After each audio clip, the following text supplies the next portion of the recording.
Hey, what's up, Canada and beyond? Welcome back. It is Thursday, October 3rd. Ladies and gentlemen, boys and girls, grannies and gators, I really don't know how to describe anything anymore.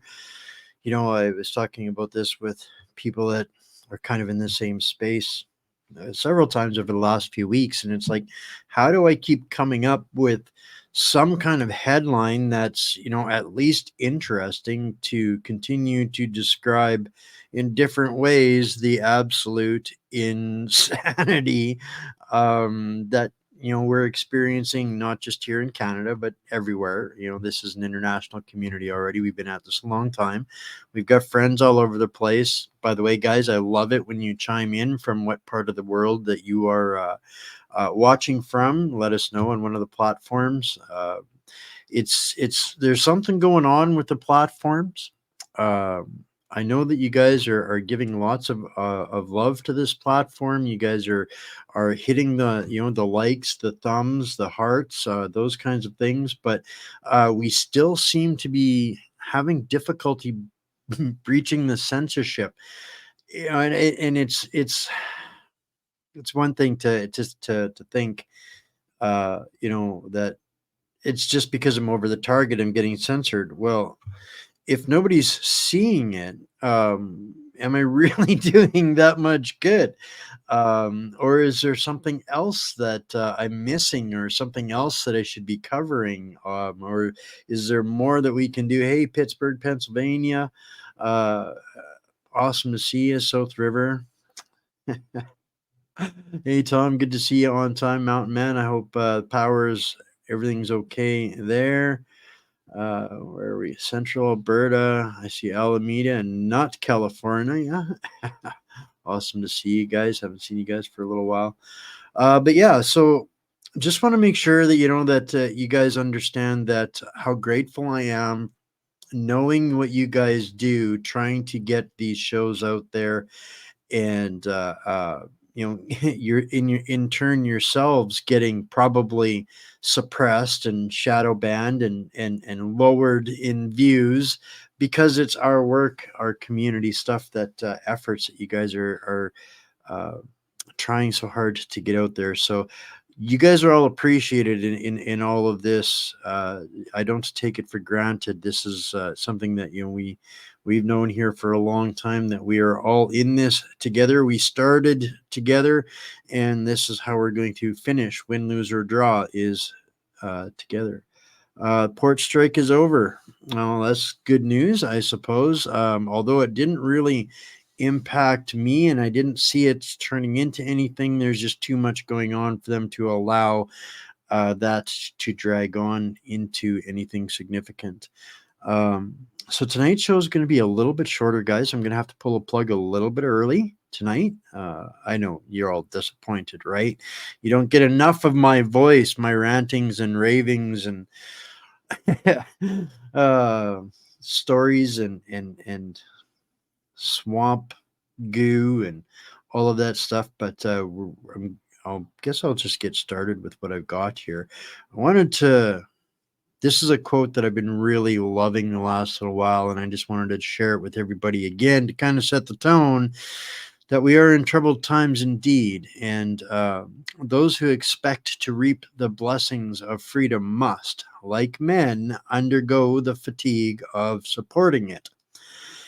So it's kind of one of those gentle reminders to man up and just get her done. So in all of that, there are people that are doing it every single day. And when you see them and you know that they're tired, just let them know, that you recognize that they're tired. And maybe, just acknowledging that to the people that are fighting so hard, that goes a really long way. People notice, right?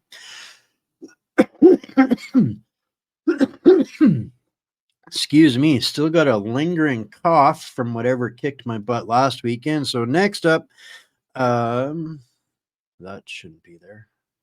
Let me refresh that.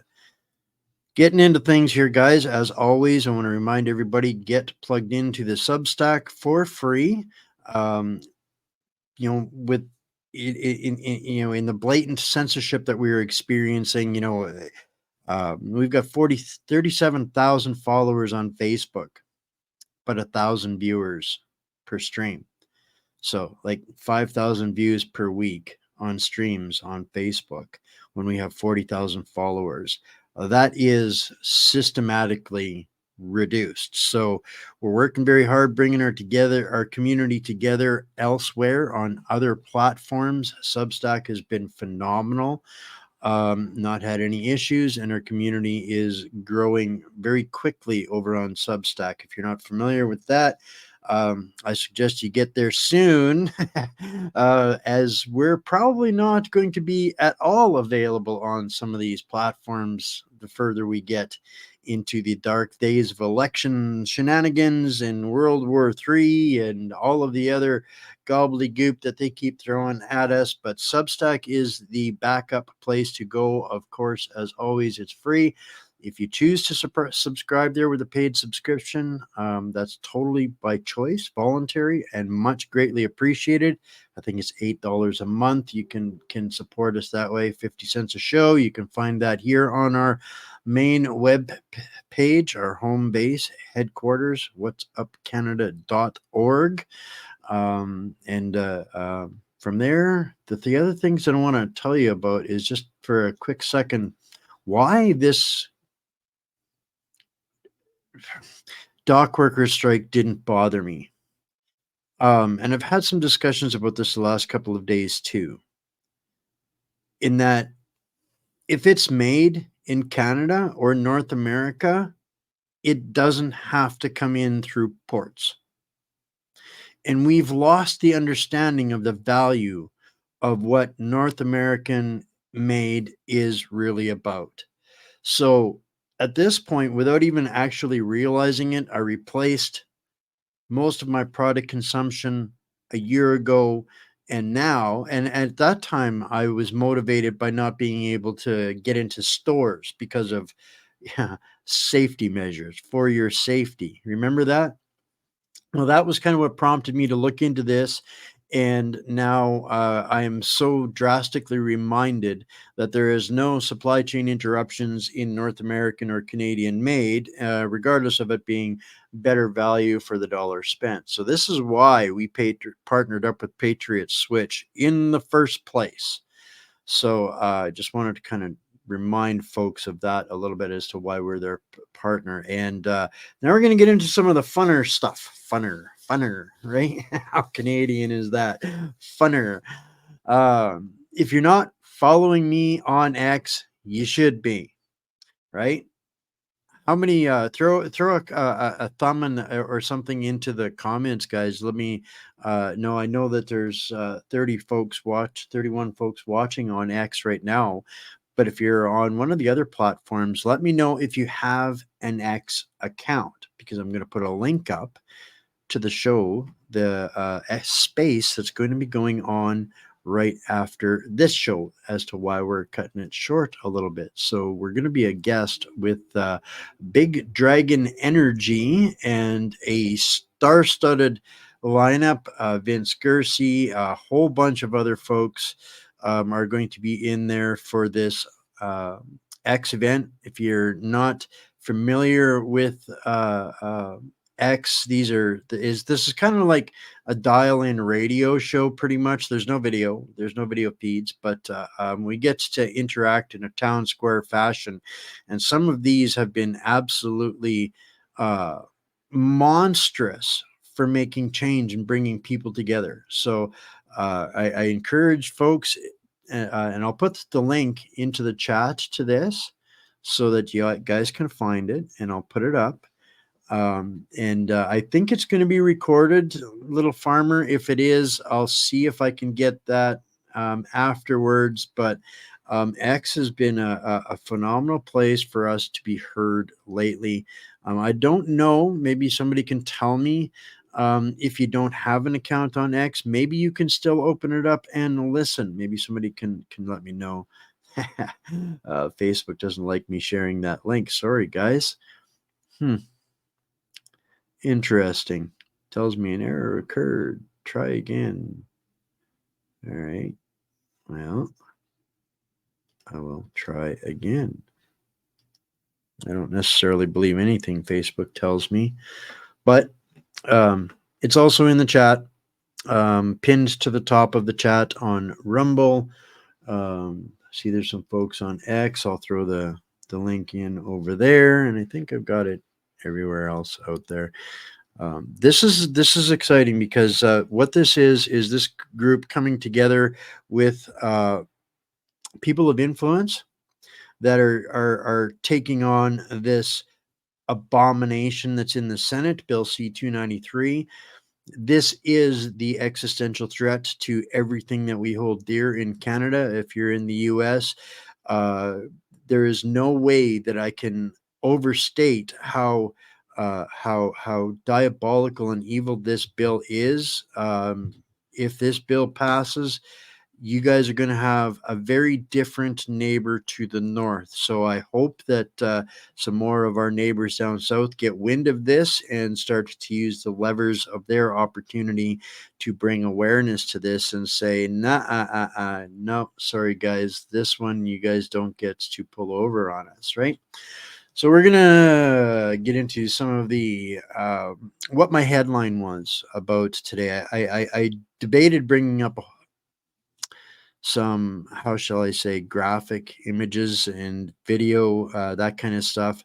And I changed my mind on that when I found this little clip from the Toronto Sun and Brian Lilly, based on a press conference by the Toronto Police Service in regards to terror rallies. You guys have been watching these things through independent and private content creators, very little from the legacy news media. Everything's peaceful. Peaceful riots with the Palestinians and their demands from the river to the sea. All of that stuff, waving their terrorist flags, all of those things. If it wasn't for the independent media, nobody would really be knowing about this for the most part. So it's getting to the point where it's being addressed, and it was addressed by the Toronto Police Service. And I think there's some things in here that you guys really should know.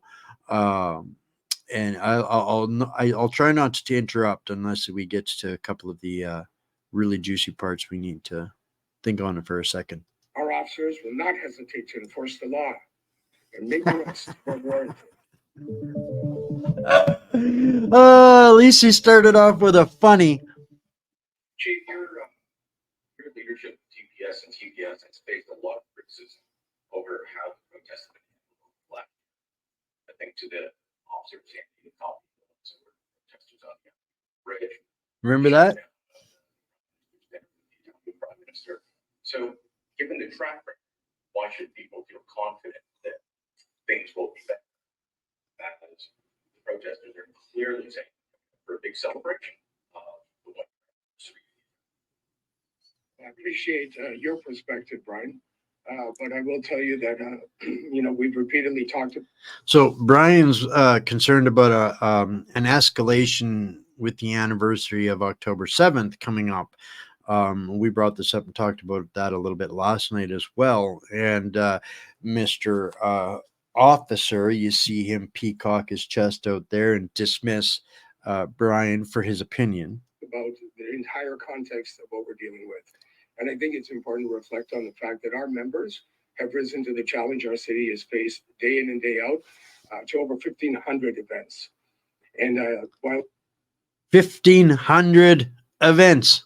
I appreciate your perspective, I think we need to take it in context of the entire set of circumstances we're facing. And we have very much engaged with our communities and been present in our communities on the ground, where communities meet and gather, as well as demonstrations and gatherings to ensure the safety of those events. And I believe that our members have done an incredible job keeping our city safe during what has been a very challenging time for our communities. Really? We're going to talk about that a little bit towards the end of the show about how safe they've been keeping the people. The challenge, but if you could expand on the context, and you mentioned arrests and you mentioned flags. Over the past couple of weeks, we've started seeing Hezbollah flags on the streets of Toronto. And what I hear from the Jewish community is, why is that allowed? So if you could address those two things, what is the Why are they only afraid for the Jewish community with these flags? These flags are coming for us all. context that you're saying you are doing a job? Could you talk about why people are arrested quickly with flags because they feel intimidated? Just your advice. I'll start an answer, Brian, and then turn it over to the superintendent responsible for our intelligence unit in our hate crime unit. I very much wanted to stress and reassure the community that we continue to investigate every reported incident. And I specifically spoke to flags for that reason, because we understand the concerns in our communities. And, I share a concern around the presence of materials that promote terrorist entities as identified by Public Safety Canada. And we gather the evidence and act as quickly as we can based on the evidence that Public Safety Canada determines who the threat level is. So this is why we get Clydesdale's trampling grannies, and those guys get with the Hezbollah and Palestinian flags, get the police delivering coffee and donuts for them. Got it. Thank you, Mr. Officer. Before us, and perhaps the superintendent can add a little more context as required. Good afternoon. So in speaking to the flag issue, yes, I'm very much aware that there were Hezbollah flags that were observed at a recent protest. I just want to bring confidence to the fact that that is an ongoing investigation. I personally have been involved with an ongoing investigation. The flags are there. How much investigation do you need when you see them holding the evidence, lady? Conversations about that with the Ministry Attorney General Hate Crime Working Group, and that the possession of flags in a protest would go towards the charge of a public incitement of hatred. Public incitement of hatred is a complicated charge. There's 5 elements to be met. Flags is just one element of that. But I just want to assure that this is incredibly active. We are looking at the potential of charges in this case, and that we will move forward. If we reach that threshold, we will move forward. Thank you. Explain the threshold. The threshold of public incitement of hatred is that it has to be a form of communication. There has to be an audience. There has to be a hate symbol. In this case, it would be the flag. 3 for 3. And probably the most complicated element of that offense is it has to have the likely breach of the peace. And the likelihood of a breach of the peace can be subjective in some cases. We are looking at don't say around that set of circumstances involving those flags of how do we establish a likelihood breach of the peace. But I want to assure you that we are looking at all evidence, and I feel confident with our investigators that if we do reach that threshold, we will definitely lay charges in this case. That is why the term diversity hire is now considered a crime to call somebody. If that isn't almost the most infuriating gobbledygook diversity hire nonsense, I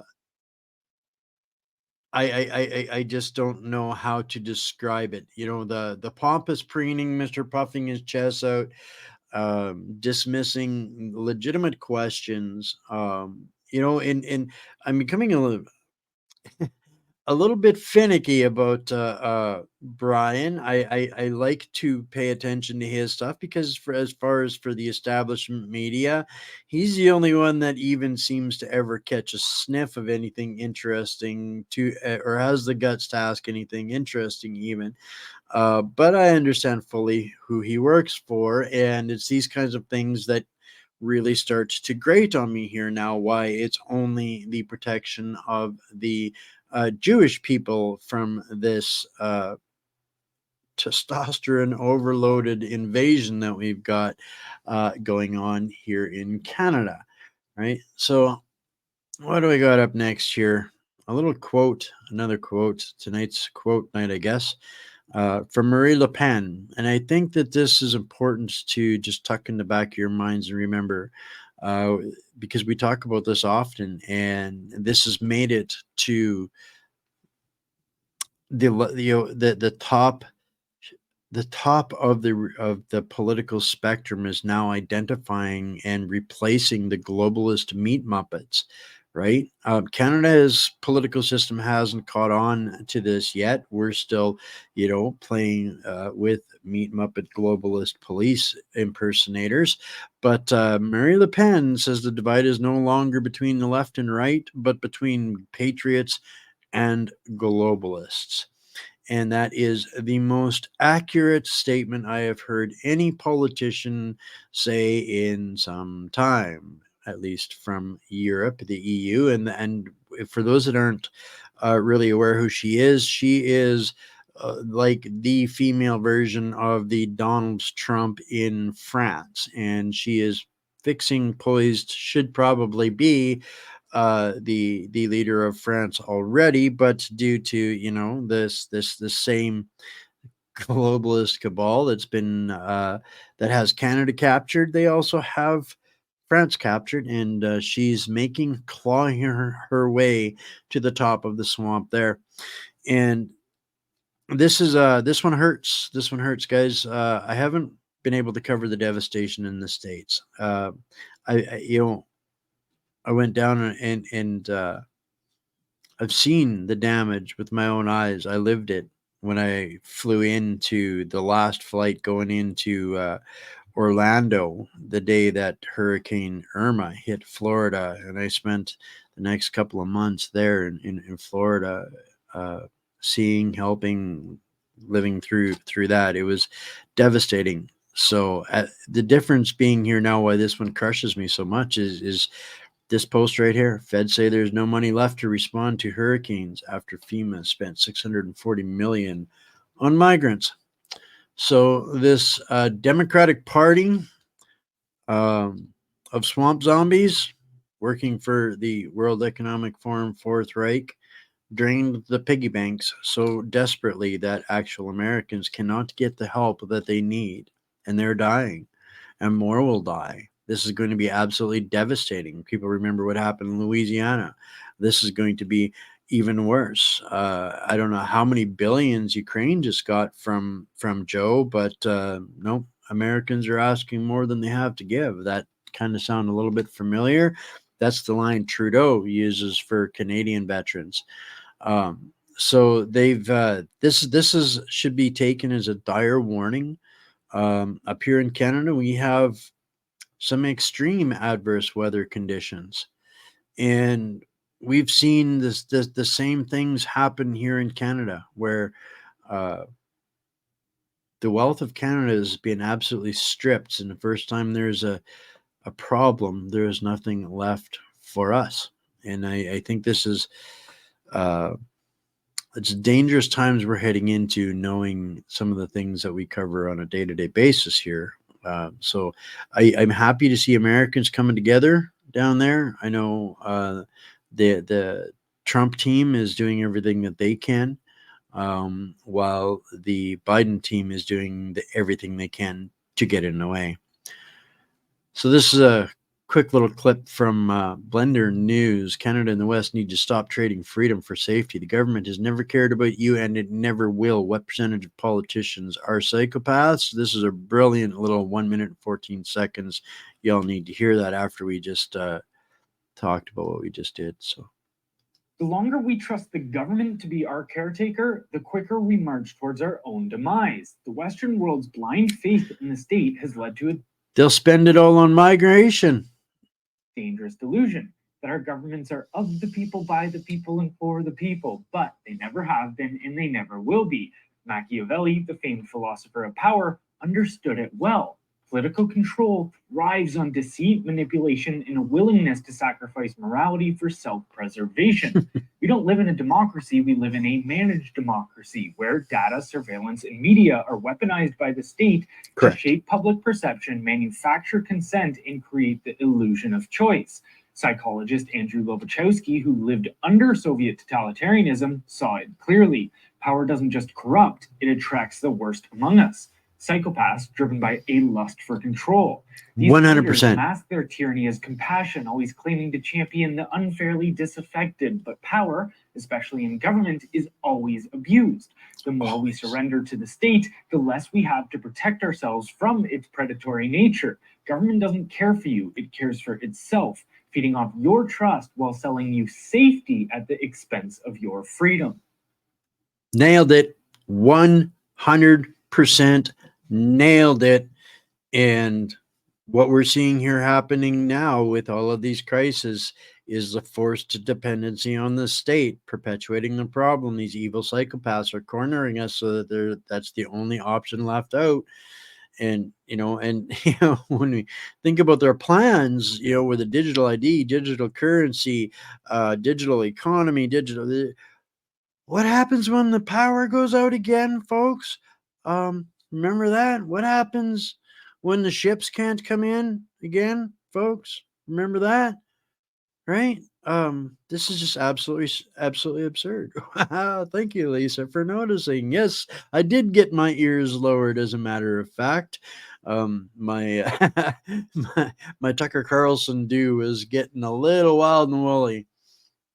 So we've got from Sam Cooper here, and I've got a little bit of a clip to play you guys after this, going in a little bit further in depth on this. But Sam Cooper says, according to documents released by the Federal Foreign Interference Commission today, so today's news, the RCMP was made aware of a money laundering network that was connected to organized crime and the People's Republic of China, a foreign actor interference activity, right? And according to Global News, the RCMP nixed the probe into suspected People's Republic of China linked money laundering network. So interesting stuff on that, right? I know nobody is surprised by the lack of anything, to that can drag the RCMP away from their donuts and Timmies. But here's one that there's two global cringe pieces that I'm bringing you guys today, but this is I'll at least keep it short. But this is again another hammer drop on the coup, literally the coup. We talked about that last night.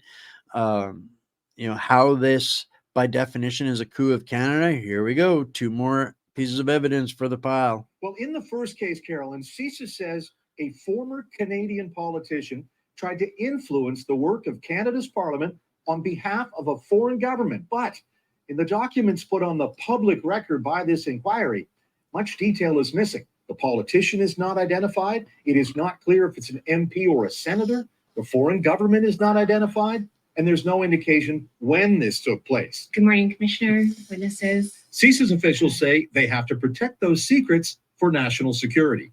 While Canadians are watching the hearings and the information that's put in public, so are our adversaries. And right now, I think we're all very confident that our adversaries are watching these hearings and are reading every word. The second case disclosed by CISA's Friday is similarly short on identifying details. But in the second case, CISA says... That is so funny to me because absolutely they're watching every word, and every intelligence apparatus in Canada is watching and recording every word on their behalf. So who are they kidding to? Who are they lying to? They think that we absolutely woke up this morning and have to be worried about the truth here in Canada because the CCP doesn't know. Well, boys and girls, ladies and gentlemen, that really is rich coming from her and makes me laugh. An unnamed foreign government tried to block the election of a Liberal MP. The MP is not named, and again, there is no indication when this happened, whether it was during the 2019 or 2021 federal elections. Those are the two elections that the inquiry is examining. Reporting indicates a foreign government undertook several actions, including interference, to reduce the likelihood of a specific Liberal candidate from being elected federally, the CISA's document said. It is suspected that the foreign government sought to thwart the candidate's bid given their support for issues perceived to be contrary to the foreign government's interests. Now, this set of the inquiry's hearings wraps up on October the 16th. The final witness? What's two more? Mr. Justin Trudeau. The inquiry's commissioner, Justice Marie-Josée Hogue, she is to submit her final report by the end of the year. Well, in the So I'm sure Justin is warming up his lines for that one. His next performance on the stand. Um, what's two more? What's two more? Right? 11, 13, 338. At this point, every single one of them is guilty by omission of the truth in their responsibility to the people of Canada as well. So I wanted to pull up and let Don know. Yeah, we I wasn't really gonna have time to get into that one tonight, but we covered Mark Root last night, the the guy that blew up or ruined the Netherlands, but he's already sticking his foot in his mouth hard, and he's only been on the job for a couple of days. Yeah, this is not with help from others, it's by instruction of others. They're literally stealing our money to hire the consultants that the WEF recommends to implement the World Economic Forum policy. So we're paying for it. They're stealing from us. The World Economic Forum is teaching them how to do that and exactly what to do for all of that. But yeah, so that's that's where they are absolutely destroying and stealing Canada. And the unions are a huge part of that, 100% with the government employees and keep. That's the bureaucracy that they created. 42%. They almost doubled the size of government in the last couple of years. So a couple of interesting more clips here, guys, and we'll should be able to get this in just before the top of the hour. All right, this is 2 minutes of an important, updates to not get people's hopes up, in my opinion. But some interesting stuff going on in Parliament you don't see every day. The Speaker of the House ruled that all government business must stop until Trudeau's Liberals hand over documents related to the 300 million SDTC slush fund scandal to the RCMP. After 9 years, Justin Trudeau has shown that he's not worth the cost or the corruption. The Speaker has just recently ruled that all House business, all government business must be put aside while members of Parliament consider Liberal corruption.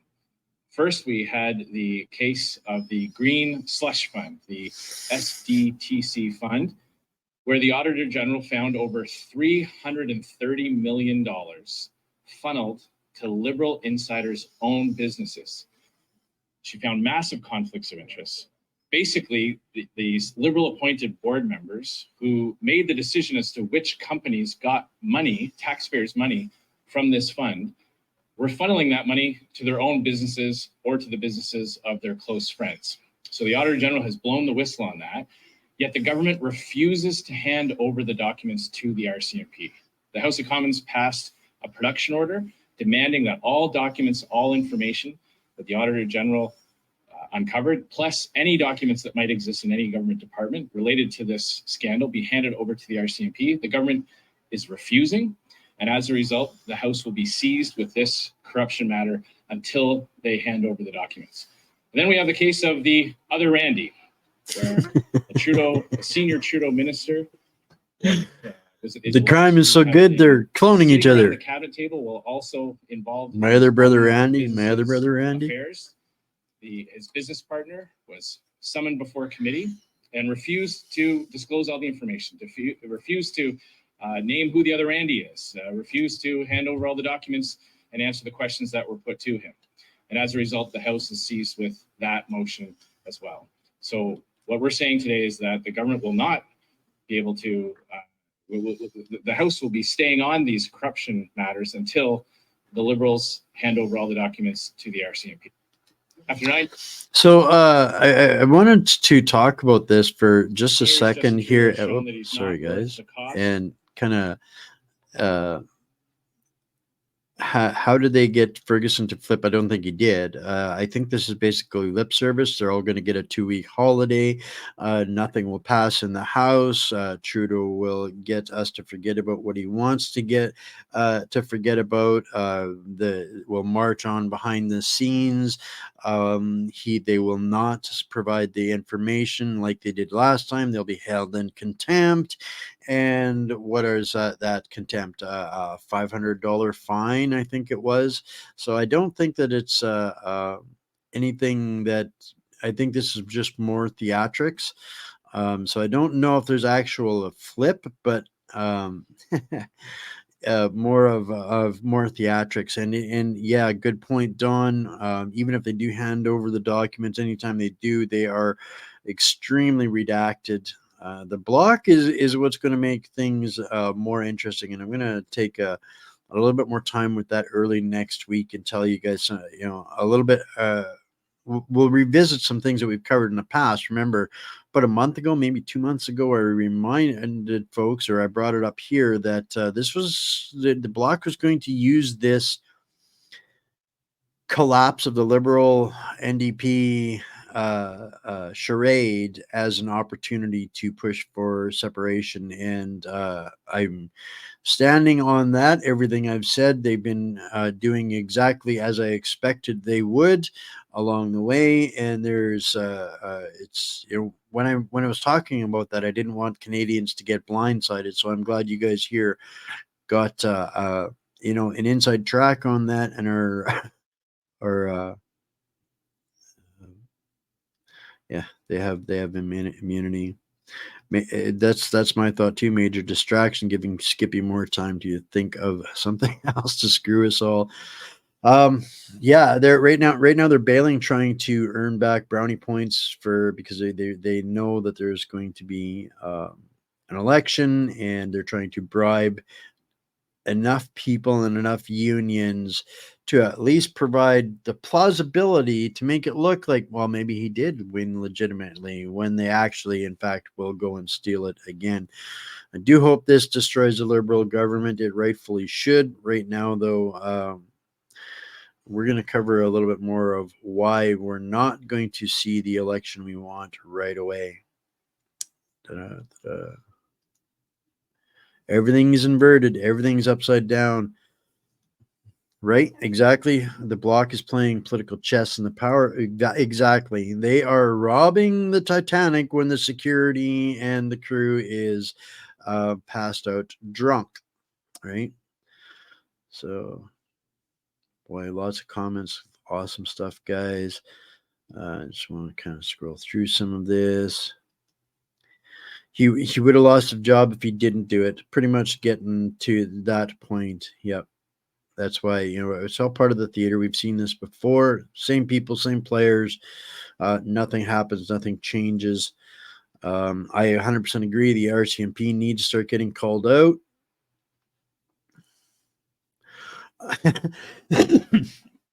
Election will be held in October 2025.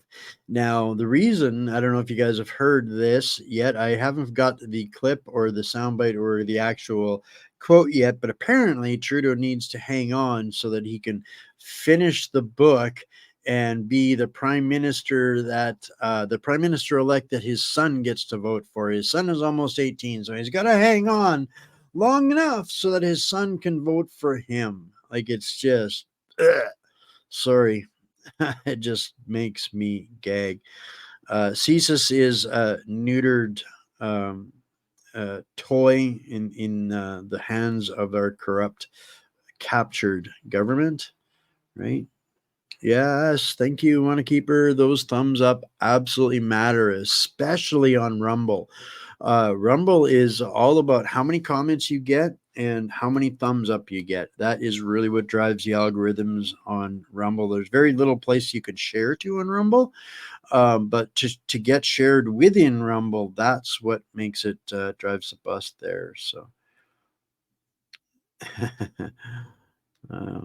let's see. Bear with me here. Wow, so many comments. All right, we're going to get on to a couple of the next ones as we get down to winding this down. So that was Andrew Scheer, Mr. Howdy Doody himself. This is a clip from Lauren Gunter. And I think this is this kind of explains why we're stuck with what we got for the time being.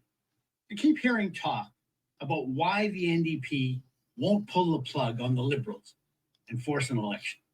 You remember back in August, I think he's right. Jagmeet Singh, the leader of the NDP, made a big deal about tearing up the agreement that he had with the Liberals that were keeping the Liberals in place, the confidence and supply agreement that they'd had since March of 2022. And yet since that time, the NDP have voted twice with the Liberals to keep them in power. And there have only been 2 votes about whether to keep the Liberals in power. So nothing has changed, despite the fact that Singh tore up that agreement famously in August. So how come the NDP aren't It's forcing not elections? just suspension. They're ahead of the Liberals in the polls outside of Quebec. The fact that they only get about 10% of the support in Quebec pulls down their national numbers. But in Ontario, the Liberals and the NDP are very close to one another in different polls. One's ahead, then the other's ahead. So it's not bad news in Ontario for the NDP. It's not bad news for the NDP in BC. They're well ahead of the Liberals, who are in a distant third That's place. disturbing, isn't And on it? the prairies, it's laughable. In Alberta, the Conservatives are at 62%. The NDP are at 25%. The Liberals are at 7%. The Liberals are polling about where flaky parties often poll. In the Elmwood Transcona by-election in Winnipeg last month, the Liberal candidate received the same amount of support that the People's Party candidate had received in the 2021 general election. So the Liberals are doing badly So in the polls. Max and Pierre are at least running neck and neck. I got it. But the NDP are doing okay. So how come they won't pull the plug? Well, the most common response Pension. is Jag wants his they don't pension. have the No, money, and they don't. that's The it. last time the federal parties had to file financial statements with Elections Canada, the Conservatives had a contingency of $16 million. The Liberals had a contingency of under $3 million, and the NDP had $289,000. That's chump change in political terms. You can't run a campaign with $289,000. He's 100% correct on this. And when you think about the numbers there, Jag's got 250,000. Conservatives got 16 million in their war chest, and Trudeau has about 3 million in his war chest. Does that kind of put in perspective why we're seeing the campaigns that we're seeing between these different parties, and why we're seeing no campaign from Jagmeet Singh? Now, banks will lend parties money, especially now that every party gets a percentage from taxpayers, a payment from taxpayers for every vote that they get. Did you know that? They steal from us to pay the parties for the votes that they get from us? Nice gig, eh? So banks know that they can rely on the parties to pay the money back, but you can't really go into an election with only $289,000 in reserve. That's ridiculous. How are you going to buy ads? How are you going to print posters? How are you going to pay for the leader's plane to fly him back and forth across the country? Reason, I give you that. But I think the other big reason that gets overlooked is that even the NDP must know that there's going to be a Conservative majority. Now, maybe the Liberals eat back a little bit of support from the Conservatives, and the Conservatives don't win 240 seats, they win 210 or 190. But there's going to be a Conservative majority, barring some sort of electoral disaster in the next year. The Conservatives are going to have a majority government. And when that happens, the minute that government is sworn in, the NDP loses all of its bingo. They're done. All of its power to extract concessions that it's had now for 2.5 years with the Liberals. I think the Liberals have really done the NDP badly on pharmacare, on dental care, on daycare, on a whole bunch of other things that the NDP asked for. But the NDP wouldn't even get that far with a Conservative majority. And the NDP must know that as soon as the Liberals fall and there is an election, there will be a Conservative majority, and their chances of having any influence on policy at all disappears. I think that's the biggest single reason why the NDP aren't pulling the plug on the Liberals and forcing an election right now. I think he's 100% correct. And just say that. they when I took part in Toronto mayoral election campaign, even one of the most underfunded campaigns in the election race for the mayor of Toronto, even though it was stolen, was still in the neighborhood of $500,000. So $250,000 in the bank for a political party, that is not enough to even open the door. And so Jagmeet is clinging not desperately to his pension, he'll probably keep his pension, but to the power, because he cannot take advantage of the opportunity to fight back in or to campaign in an election, which would end him up with more seats as the Liberal Party collapses than it would before. So interesting dynamics that are actually affecting why we're not getting an election that I don't think everybody always gets a chance to consider. So a 4-minute clip here. I think the last minute we'll be able to cut off, but some interesting thoughts, and I wanted you guys to hear from the person that brings these thoughts. We talk about the censorship and the death of free speech here in Canada a lot. I'm incredibly mortified. I see my digital assassin in the name of the WEF Fourth Reich. They're coming, and this is an interesting take. Before I introduce you to Roxana, a Canadian singer who has a number of successful albums out there, please, we are not paid by the PMO. We are paid by you to keep news and issues out there. I I cannot deny it. I love the fact that that he does this at the beginning of his videos, because there's nothing that I agree with more than supporting the independent journalists that are not funded by the government. And this platform, the Ledru 3-minute interview segment, is exactly like us. It's a community-driven media environment these days, and we are taking over from the mercenary media, and they are dying, and it's because we're all doing this together. So please make a donation and subscribe if you can. As I said, Roxana joins me right now. You have a number of albums out. You have been a singer for years and years, and recently at a public event, I heard you talk about the question of freedom of speech, something that Canadians all across the country take for granted. And you were saying that perhaps we shouldn't take it for granted. You shouldn't. What's your point? My point is, I come from Iran. I was born in Iran. We came to Canada in 1988 because of the freedom. Right. We had no freedom back then in Iran. What happened? The government. And we seek for a country that we have a right to talk the way we want to, dress the way we want to, and be free of dictatorship. And do you think that the Canadians don't value it enough, or do you think that there are now some forces that are trying to take that away from us? Oh, it used to be good. Back in the 80s, when I came here, we had no complaint. Canada opened up their arms for us. They welcomed us, and we were so happy to finally be the way we want to be. Right. Like be without hijab and say what we want to say politically or anything we want to say.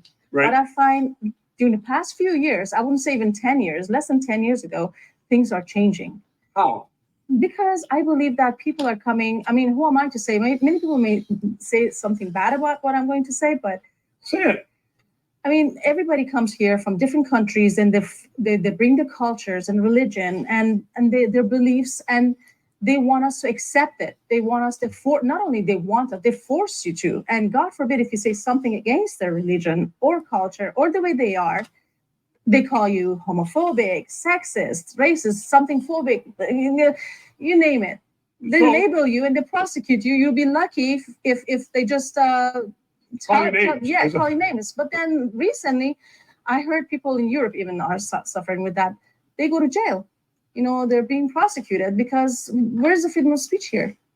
Well, there is something called the Online Harms Act, which is going to be put through, but that's for social media, and you might go to jail if you say the wrong things. Yes. So what you're saying is that that is such a gross misrepresentation and understatement of what Bill C-63 is all about. It's not an honor and harms act meant to protect children online at all whatsoever. And this is why he's still allowed on YouTube and I am not. There is a concern, and you're feeling it, that our very, very valued freedom of speech is not as free as it used to be. It's not. No, you'll be in trouble if you speak up your mind. And I have many of my friends and family who agree with me 100%. And then when we're talking in person, they agree. But then when it comes to the group, they get quiet and then they give me that look, or they feel like, they shouldn't say things. They're afraid. Then where is the freedom of speech? This is called dictatorship to me. This is not democracy. So is it more social or is it a government move? You just feel? I think it's both, to be honest with you. And I really believe that social media is not helping. It's adding more salt to the wound, they say. They're encouraging people to, to snap if somebody says bad. Unless you're on this station, in which case you can say what you want. Roxanne. Yes. Thank you very much. He's so full of it. He's just such a professional host. But I got 2 clips from him because he amuses me. It's I cannot say that it doesn't grind my gears that they don't have I don't know. Maybe I shouldn't say things as bluntly and as plainly as what they are.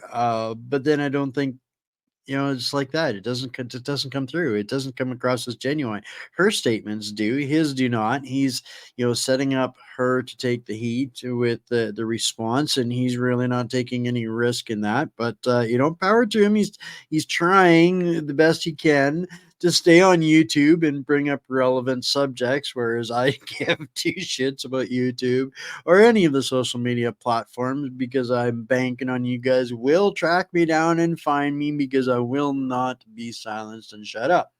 So this one here is our second last clip for the night. Justin Trudeau is not paying for this show, as you all know. So please donate. Gary Clearly is a noted criminal defense lawyer in Toronto and New York. He joins me right now because I have 2 scenarios I want to report to you and get your comments. First of all, in the riots in Britain this past summer, there's a video of a mother and their daughter, and they ransacked the car. They were tried the other day, 3.5 years in jail between them. That was just a few months ago. In Canada, it would have taken 3.5 years to get to the trial. Other thing I want you to comment on is that TELUS is having service disrupted to their clients because thieves are stealing copper wire. And TELUS is petitioning Parliament to change the criminal code because they said these guys steal copper wire, inconvenience, not only inconvenience, but could be life-saving communication, and they just get, smack on the shoulder and off they go. So we need more, in my view. Something's going wrong with the justice system. Now it's up to you. Well, for one thing, that is speedy justice, and we've lost an understanding of what that word means. Why have we? Well, mostly resources, I think, and on the subject of property crime, nobody's much interested in that, and least of all the policing. The $300,000 of business, and the police said, we think we know who did it, but you know what? No one was hurt. You weren't. They came in at 3 o'clock in the morning. You're not bleeding. So nothing's going to happen. Well, I think there's going to be a change because the wrong people's cars are being stolen. And I think that you'll see that. I wouldn't be surprised if that had something to do with the outcome in St. Paul's. That's the area, after all, where, crime is virtually non-existent, except for property crime. Which is rich riding in Toronto, like liberals lost. Burning down churches. End of the spectrum when it comes to the resources available in the justice system. The police are understaffed, beleaguered, the calls are out of control, and there's not enough, and there's no sign in the justice system that anyone takes it seriously. So not only the penalties, as TELUS' petition, the penalties are not severe enough, but also the timing. What penalties? I think exactly. The of us are looking for every opportunity to shuffle it off into the civil arena, and that's a disaster. You and I won't live long enough if we start a lawsuit tomorrow to see it reach its end. How did Canada used to have a great system of justice? It's a terrible thing because they don't understand that there's a direct connection between property crime and physical crime, right? It's all about disregard for the law.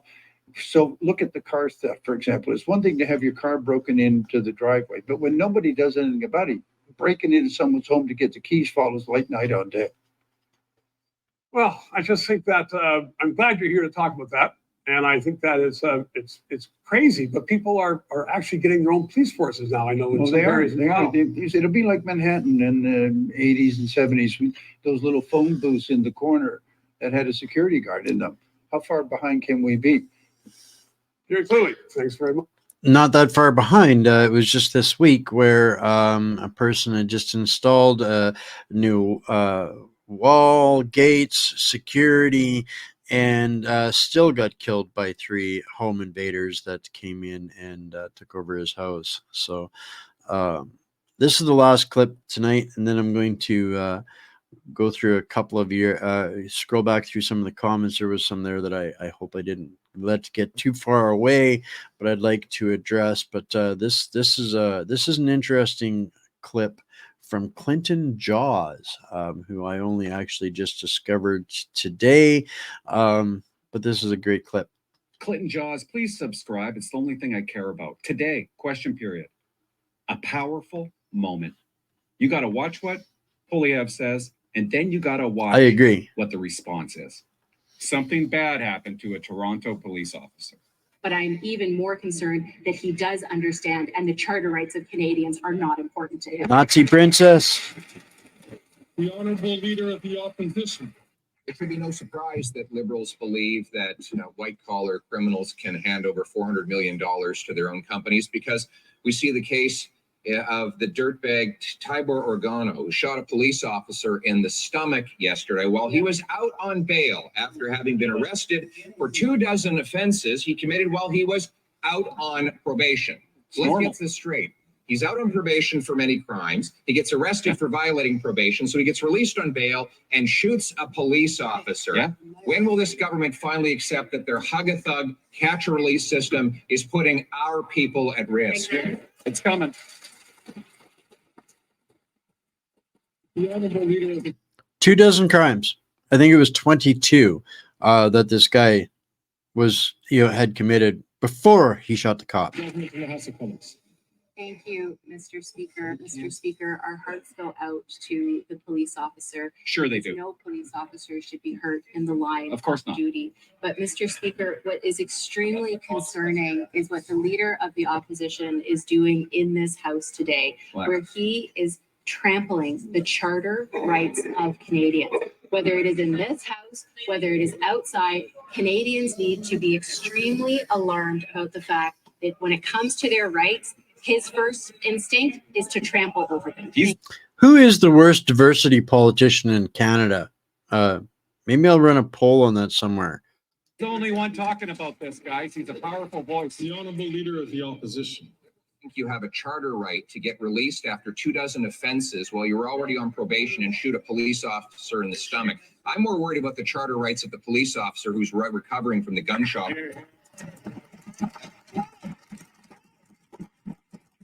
This is what the police officer said. Almost everyone we arrest is out on bail. No one stays in jail where they belong. The city and the feds just don't care. It just doesn't bother them. It doesn't matter how many die and if a cop gets shot. What's wrong with you people?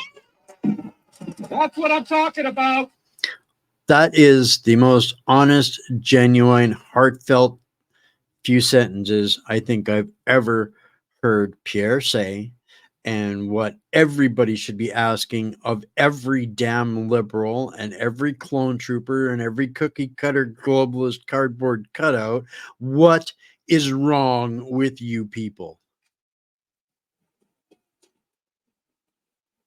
You got to hear her response. But before, I just want to say something quickly. It just gets me going because I've been saying this for 4 years. No one's going to listen to me, but they'll listen to him. I was a police officer. The most important part of my life was being a police officer. Nobody is held for court. Do you guys even know what that means? We arrest the guy. We bring him back. He's on probation. He's on a conditional sentence. He's on conditions. We hold them for court. We spend a lot of time and work holding them for court, only to have Crown Counsel, a JP, a judge, release them the next day. It's a waste of time for police to even try to hold somebody for court. You might as well just release them on the road or back at the detachment. The court doesn't do anything. I have been involved with over 3,000 investigations when it comes to domestic abuse. Guys doing bad things to their spouses. Doesn't matter how many black eyes they give them. Doesn't matter if they break a nose. Not one has been held for court. I'd like to remind the Honourable Leader of the Opposition, as well as all members of Parliament, that all questions and answers should be directed through the chair. The Honourable Minister of Justice and Attorney General. Mr. Speaker, That's her response, guys. No response.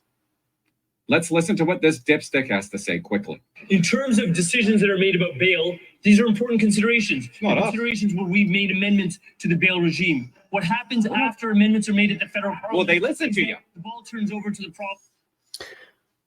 I gotta stop. Why did that get censored, Doug? Because I'm not letting your guys' arrogance and talking of violence getting me any more fucking censored than I already am. Don't you get that? You have the right to free speech, but we also have the right to respect, and I have to protect this community, and I am not losing this community and the last abilities that I have to stream because you guys want to talk about beating and hit women, whether they deserve it or not. That is not a conversation for this place. You go have that at the pub or the golf course, not in my chat. Thank you very much. I hope that we deserve better respect. So I have to address this. I've been seeing you guys going on here a little while. Would you do that in your great grandmother's house? No, probably not. Please don't do it in ours. This community deserves better than that. I love the fact that you're here. I hope you're finding value of it, but this isn't a place for that. Sorry. I can only take so much. provinces. You told them genuine questions about who's making decisions about granting or denying bail. You are. Provincially appointed JPs. About provincial crowns who are making decisions about whether to review bail and what kind of conditions to impose. Those are questions that need to be asked because we need more. What is wrong with you people? What is wrong with you people? Liberals? 100%. It's been like this forever. No police officer likes the Liberal government. They did this. A wise man once said this, and when you hear it, they're talking about all races. Bill Blair announced the release of hundreds of inmates. We are making efforts to reduce systemic racism in the justice system. These include culturally appropriate approaches to indigenous corrections and funding to support the reintegration of previously incarcerated indigenous peoples. The Parole Board of Canada continued to process eligible inmates for release in accordance with the law and the public safety being the paramount consideration. Right. These guys are being told by the government officials and experts to release people from jail, from prison. Dr. Ivan Zinger, Crackerjack, Canada's chief correctional officer, calls upon the federal and provincial government to commit to reducing the overall number of indigenous peoples in custody at least 5% by 2022. It's no wonder he was out of jail. They don't want them in jail. He couldn't be more right. They don't want them in jail. Now, yeah, sorry for my outburst there, guys, but freedom of speech is not a free pass for shitty, piss poor behavior. I'm very cognizant of the company that I keep, and I try to respect everybody until I see somebody being disrespected, and then I have a problem with that. So that's kind of a wrap for the show tonight. I'm gonna pull up.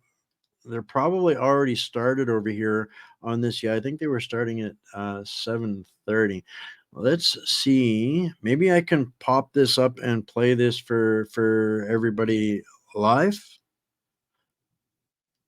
Let me know if you guys can hear this. And it gives specific clauses in this bill that require the Ministry of Industry, the Ministry of Industry, the Ministry Can of you hear that? Environment, the Ministry of Agriculture. If you want to all stick to around give for this, inputs to should the I leave it on? pandemic Plan, preparedness and prevention plan. Now the question is, why and what are they going to do for inputs? Well, all you have to do is go down to this next bullet point. Set out. This is in section 320. Set out cooperative. I think I'm going to leave it run here, and I will get myself plugged into the conversation with these folks. And I hope you guys are entertained. If you're not on X, if you are on X, go get plugged in as well. The World Organization of Animal Health and Agricultural Organizations of Canada. So set out cooperative or agreements. So that means this bill gives them the ability, when they create this plan, to sign agreements with the WHO to implement what they say are outbreak prevention and preparedness measures. So essentially, all that input from the Ministry of Industry, Environment, and Agriculture is basically going to be coming from these agreements with the WHO. That is very, very bad, because that means essentially the WHO amendments are now all within scope, because this bill lets those agreements be signed. Also, the UN SDGs, Sustainable Development Goals. Guess what? They can say that part of the sustainability is to, not have climate change and therefore prevent pandemics. So they can sign on all the SDGs as a result of that clause. And then finally, this is also really bad. This is down at summary of border-related measures to reduce any risk. So they want zero risk at the border, section 3.2p. So basically, you're looking at not getting across the border very easily anymore. And the last one ensures sustained collaboration between the Minister of Health and provincial governments and Indigenous communities in order to align approaches and address any jurisdictional challenges. That means that they're going to change the relationship between the federal government and the provincial government, and also between the federal government and Indigenous communities. So the amount of legislative legal power that they're getting into in this bill is just unfathomable. And it looks to me like Canada will not be the same anymore. We will not have a choice of what food to eat. They're going to take down basically commercial and animal agriculture. They're going to invest in proteins, fake meat. They're going to expropriate people in this clause about changing land use to the city, 15-minute cities, because they're going to say it causes pandemics to live in the country. And then, like I say, these extraordinary powers to inject people, to quarantine them using force, and also to inject them. So when I saw all this in the bill, I had to put this in a press release so that people can see it for themselves what this bill says and why it is that there's no way Canada will, there'll be nothing left. This is the hammer bill that's going to cede our sovereignty to the WHO and the UN and their SDGs and their One Health mantra ideology, which, when the government comes to you and says, we're doing this to make it safe for you, that's always a suspect in my mind. They're taking away all of our rights and freedoms, as we saw basically happen in the 2020 through present at times. That's in fact what this act is now going to essentially enshrine in law. They can do this at any time. Someone could, their bill, we have to prevent pandemics. And therefore, because, this storm happened, that indicates climate change, etc. So it's going to give like this hair trigger ability to keep us basically under this Orwellian umbrella of surveillance and control. So that's the end of my little summary from our press release. There's a bunch of us worked on this for quite a while, and we're working on another one. And we certainly could use some help with our committee, because we're doing a lot of things. And so if you would like to visit us, I really appreciate it, at our Twitter handle, which again is stop C293 COMTEE, COMTEE. And our email is stop C293 committee, full spelling committee, at proton.me. And that's about it for my little summary of the bill and my concerns for it. So thank you, Matthew. Thank you. It's almost overwhelming, the scope of this. They've left no facet untouched on how they could be using draconian powers to limit our rights and freedoms, and it's actually it seems insane when you put it all together on a page like that.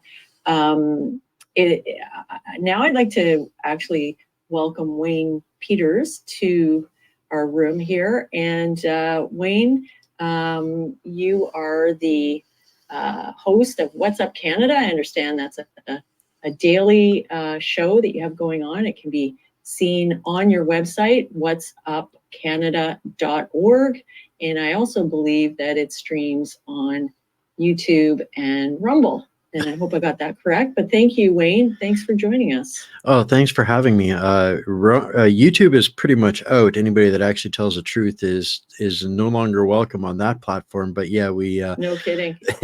We've been building and rebuilding through the evolutions of the censorship for 5.5, almost 6 years now, as an independent voice for the people and as an MSM mainstream mercenary disruptor.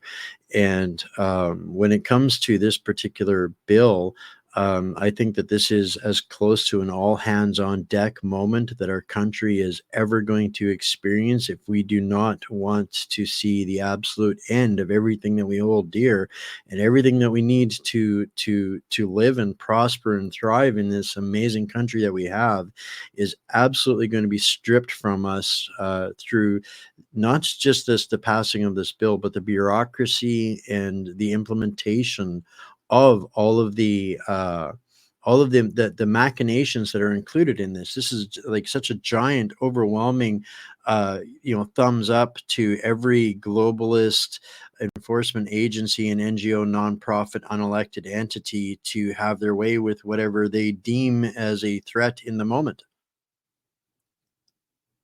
So yeah, it can't be really overstated, really. Given what we know, I believe that the COVID-19 measures were just sort of a trial balloon. And the results that came back were that, gee, Canadians are very compliant. This is way beyond that.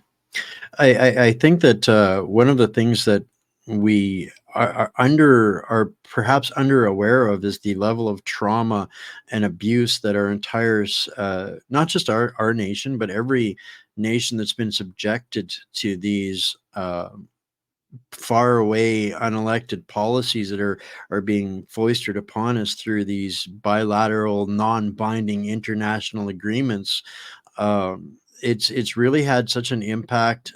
COVID shattered our psyche. What they did to the Canadian people to suppress that really crushed our confidence. It was the world's greatest example of gaslighting and psychological abuse on an unsuspecting and innocent population in probably recorded history. I think at least that's how I read it going down in the future history books. Because and when you spend enough time looking and working with trauma victims, you start to learn to see different patterns with that. And I'm sure, Vince can probably agree to this part of this as well, is that trauma victims are very malleable, very pliable. You tell them to put a step forward, step ahead, whether it's a physical trauma or a mental trauma, they become very, very malleable. And this is, at a greater scale, what's been done to our country. And I'm a firm believer that humanity is rising against all of this. And this is kind of make or break mode time for these guys. They're pot committed on implementing their new world, one world agenda. And we, there's so many things that have crossed our paths since the ascension of Trudeau to his, pillar of ivory. And when he said things like the first post nation state, we didn't take it seriously. We didn't even know what it meant. But I think now here with what happened in the convoy, and where we're at now, people are starting to realize that the conspiracy theorists are batting 1,000.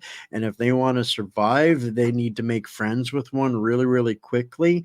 And it's this spirit of humanity that I think is what they fear the most. And there's nothing more that they could try and encompass into these last couple of bills, these Hail Marys of the globalists. And this bill doesn't work alone. It's still going to depend on Bill C-63 to silence us. So between those two things, they really fear what they see now, which is no political party or tribe is predictable at this point. And we're realizing that things are not as they appear, and it's time to put the brakes on the bus before these maniacs drive it off the cliff permanently and forever. Yeah, it's really, I think that conception of the trauma, like sort of framing it that way, I think is pretty accurate, because just in my city, I'm in Toronto, there's a whole different vibe here, and it seems like people have been beaten down, like a beaten dog, cowering in the corner. It's just the vibe is very, very much different. And most people aren't even aware of it, I just wanted to chime in that I really appreciate what the psychological assessment of the population that Wayne has given. I think it's very accurate. In order for people to deal with the fact that everything is upside down right now, we see all kinds of strange things going on, and calamities and horrible things, and the economy going down and everything. People are just retreating into their silos and trying to look the other way. Like literally to try and get peace. They're just trying to ignore what's happening. And that puts them in a very state of not being able to act. And at this kind of situation, we really need to step out of our comfort zones, because, silence is consent at this point. We know that when you write a physical letter and put it in the mailbox and you send it to a senator, and they start to get a whole bunch of people doing that, they have mail bags full in their office when they go in the morning. That's when they freak out. It frightens them. And this is how we can actually make a difference. And just to underscore why it's so important, this bill is so deceptive in that it doesn't actually put into writing what the plan is going to be. And there's all it's saying is that a plan has to be put in place, and here's some of the powers, and here's some of the inputs to it. And then when it's created, there's no public input. We cannot fight it. We can't do anything. It's law. So we need to actually act on this, because as I mentioned before in another space, that when you look at this bill, you read it yourself. It's really easy to read. I've got the link to it in the press release. And you read it two or three times, you start to realize it's like looking at the blueprint for a large mansion. You're a builder, and your client says, look, I already have an architect. Here's the blueprint. And you study it, and you study it again. You realize there's a giant dungeon in the basement. And that's what this bill is. It's got like this giant dungeon in the basement. And inside the dungeon is Canadians. And that's why we have to get out of our comfort zone. We have to face it, and we need to and feel empowered by writing these letters. Anyway, that's my little moment. Okay. Thanks. So what I just wanted to interject, thank you, Matthew, and just say that we've got about 10 or 15 more minutes. We didn't want to make this a very lengthy space tonight. It's a lot to digest for anybody who hasn't really become familiar yet. But let's see if we can get some more people into the conversation and ask questions of our speakers. Sorry, I have a little thing in my throat. And let's have a bit of a discussion. I think right now the call to action is the letter. Is that right, Matthew? Certainly, that's the starting place is going to the link that's in the letter. It's called the Stop C293, and that's sorry. This is the .ca. Stop C29. It's a C. I'm sorry. This is a new one. I didn't bring this up yet. This is a domain name, and this is a little easier. Just use this domain name, and you will take you right to a landing page with a button on it to go to the one-click and auto sender send. So that domain name is stop c-293.ca. And that was a domain set up for us. Again, that's stop c-293.ca. And the landing page will have a button that says, this is a button, to send a link to tell your senator what you think about this.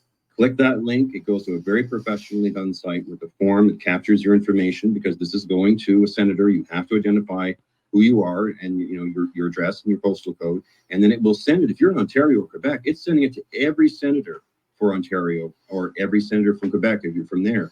So that's like 23 senators are going to get it if you're in Ontario.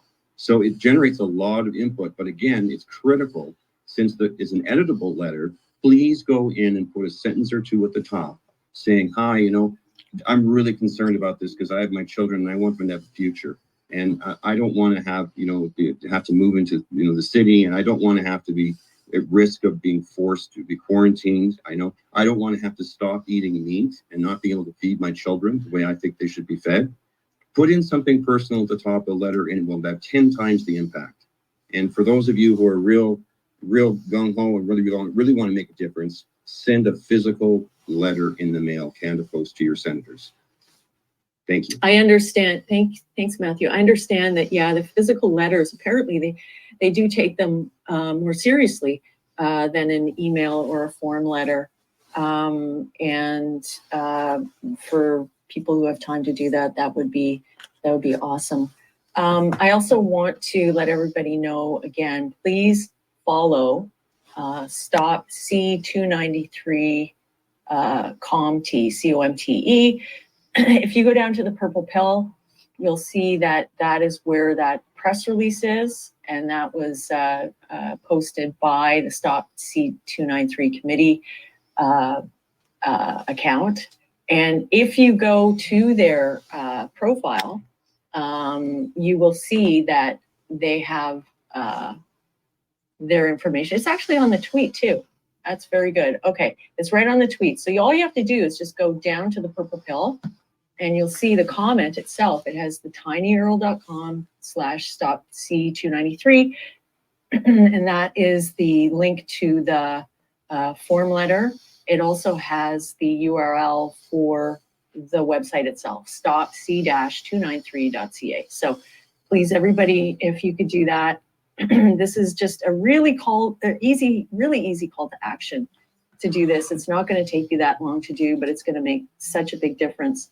And so now I'd like to go to Beyond and welcome if you have any questions for Vincent, Wayne, or Matthew, or you just like to make a comment, the mic is yours.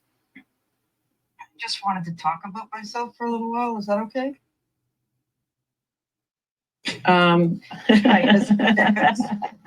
Yeah, I have a couple of questions. Joker.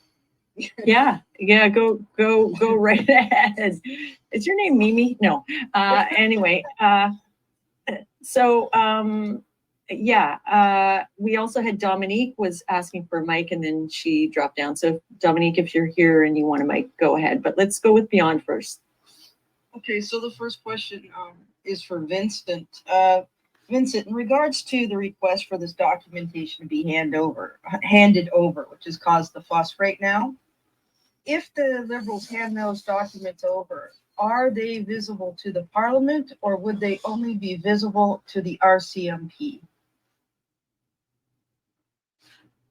So that's an issue that the Liberal government's trying to make.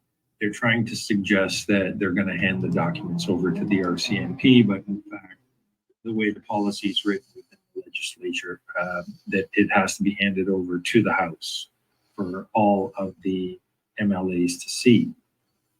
So, and this isn't confidential information. This is just contractual information in giving away Canadian taxpayers' money for this green program, right? So they have nothing to hide behind or any reason why they wouldn't hand the information over. So yeah, it's for all of the parliamentarians to see, and it has to be unredacted. And they're in a real bind now because that's going to provide the evidence that's required for police to lay criminal charges based on the preponderance of evidence, or the House is going to stay frozen until someone demands that they call a quick election and vote somebody else in. Now, the maximum fines for not doing so are $5,000. Can you believe that? It's pathetic, but that's where we're at. That's why we need to see change. I hope that answered your question. Yes, it did. Thank you very much, because it it changes how you look at the situation when you're trying to figure out what the next move might be. Do you know what I mean? Whether it's visible to all parties or just to the RCMP, which I wouldn't think would be a big deal at this point if it was just them. Sorry. Yeah, if it was an intelligence issue brought in by CSIS or one of the other federal agencies, that's a different story. The members of parliament would have to be properly vetted for that, but that's not what this documentation is about. Thank you. I have a question. This is a private member's bill, and I understand that private members' bills don't usually get passed, or I don't know what the frequency is. Do you have any feeling about that, Vincent, Wayne, or Matthew, about the success of this bill, whether it does have any chance at all? I mean, obviously we have to fight it, but is that in our favor? If I could just jump in on this very quickly. First of all, this gentleman who submitted this bill is a liberal. He sits on the liberal side, but he's not in the caucus. He's more of like a backbencher, and they used him before. They do this. This is a very deceptive practice because if it's a private member's bill, the media doesn't cover it. They think, oh, well, nothing's going to happen. But, well, he just got a major law. It was a 200 series law, something that became a law in the last year because they snuck it through under his name as an independent. There's nothing stopping this from being binding. It will be binding. It doesn't matter who submitted it. Now that it's been voted on in the House of Commons, 3 readings, and as of June 6th, I believe, the first reading in the Senate, and now it's just up for a second reading. This will become law very quickly, and that's why we need to get everybody engaged. Anyway, sorry, that's it. Thanks. Oh, that's very helpful. Thanks. Water, I did try to give you a mic, and I'm not sure whether it didn't stick, and I did try with Dominique as well, but we do have time for a couple of more questions or comments. If anybody would like to request, they can go ahead and do that now. Yeah, the name of the MP that proposed the bill is Nathaniel Erskine Smith. And it was introduced as a private member's bill, as we said. And this is going all the way back to, it was first proposed, first reading was Friday, June 17th, 2022. I mean, this is a real process, and it's sort of flown under the radar. And it wasn't until even, like, Matthew, when did this first catch your attention, this bill? I must admit that I heard about this a few months ago, and to be supportive of and validate what Wayne has said, I became so overwhelmed, first with Bill 63, that I was going to have to go back through years and years of Twitter tweets and delete them all, or I'm going to go to jail. And then this bill in the pharmacological thing, they're basically taking away our vitamins and minerals that are keeping us healthy to resist the bioweapon drops. And then we get this bill. I just kind of tuned out for a while. So I only really learned about what it really was about a month ago when I saw Lisa Moran on Laurelin TV, and I said, that's it. This is the hammer. I got to drop everything. And that's what I've done, and full time on 12 hours a day working on advocacy for this. And by the way, we've got a video coming out that's being worked on by one of our team members. And anyway, that's it. Thanks. That's good. So it does seem to me that it is part of the tactic. It's this barrage of bills coming at us that are so, just overwhelmingly in contravention of our charter rights, that after a while we just become so numb to them that it's almost impossible to keep up with them. And I think as Canadians, we're kind of notorious for not really paying attention to what's going on in the legislature and on all levels. And it's time that we really started to pay attention. So I'm going to invite Water to take the mic now, and then after that, I'll be back to Beyond. Welcome, Water of Life. Hello, folks. Just want to say this conversation has me thinking about the lack of accountability at the Public Health Agency of Canada and how that relates to pandemic preparedness in this bill. Just the sheer ineptitude that they demonstrated, not only at the border, all the borders, the land border, the air border. I interacted with their so-called agents, these people that didn't even seem like they were Canadian at times. It was beyond weird. I told them things like, you don't get to see my medical documentation. I have an exemption written by a doctor. That's all you need to hear. Can't I attest to these things?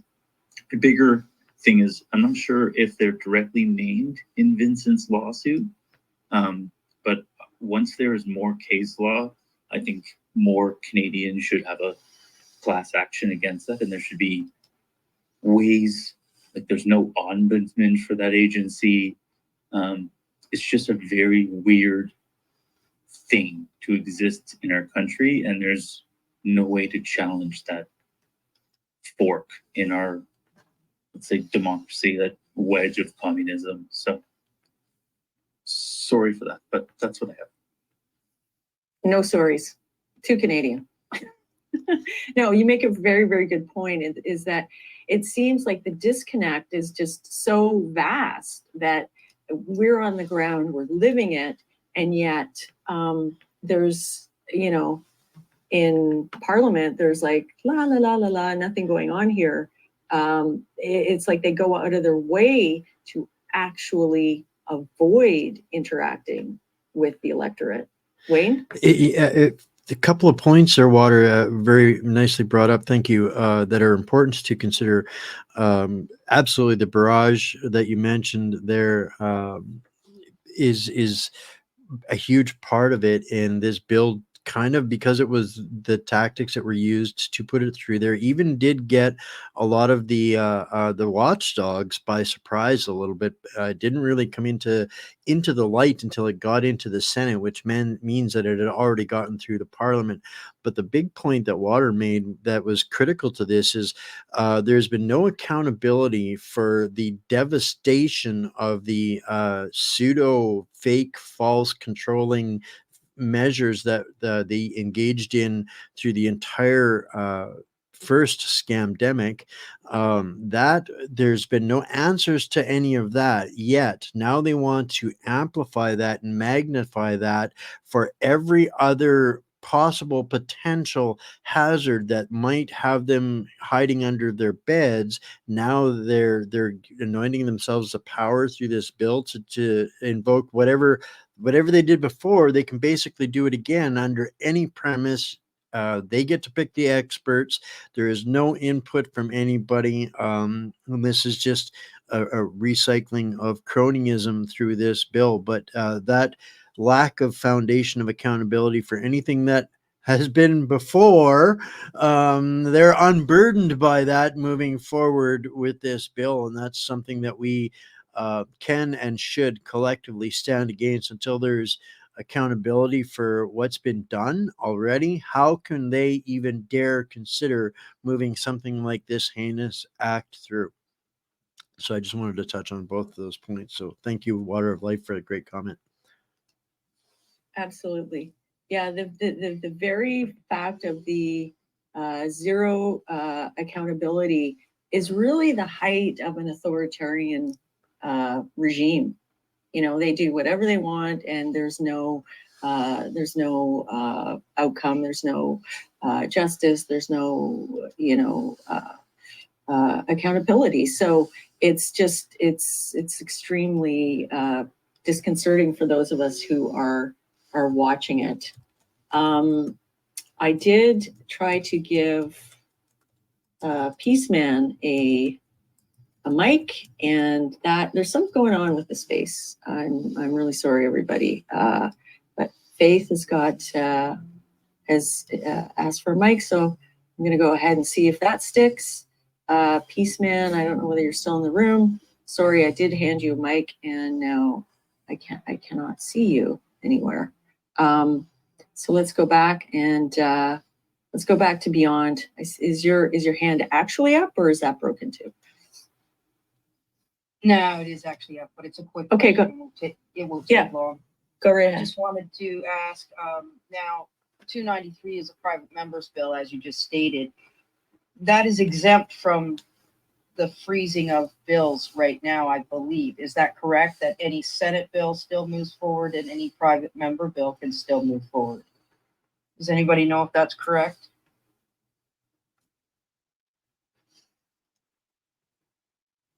No, but it wouldn't surprise me that that's a backdoor surprise.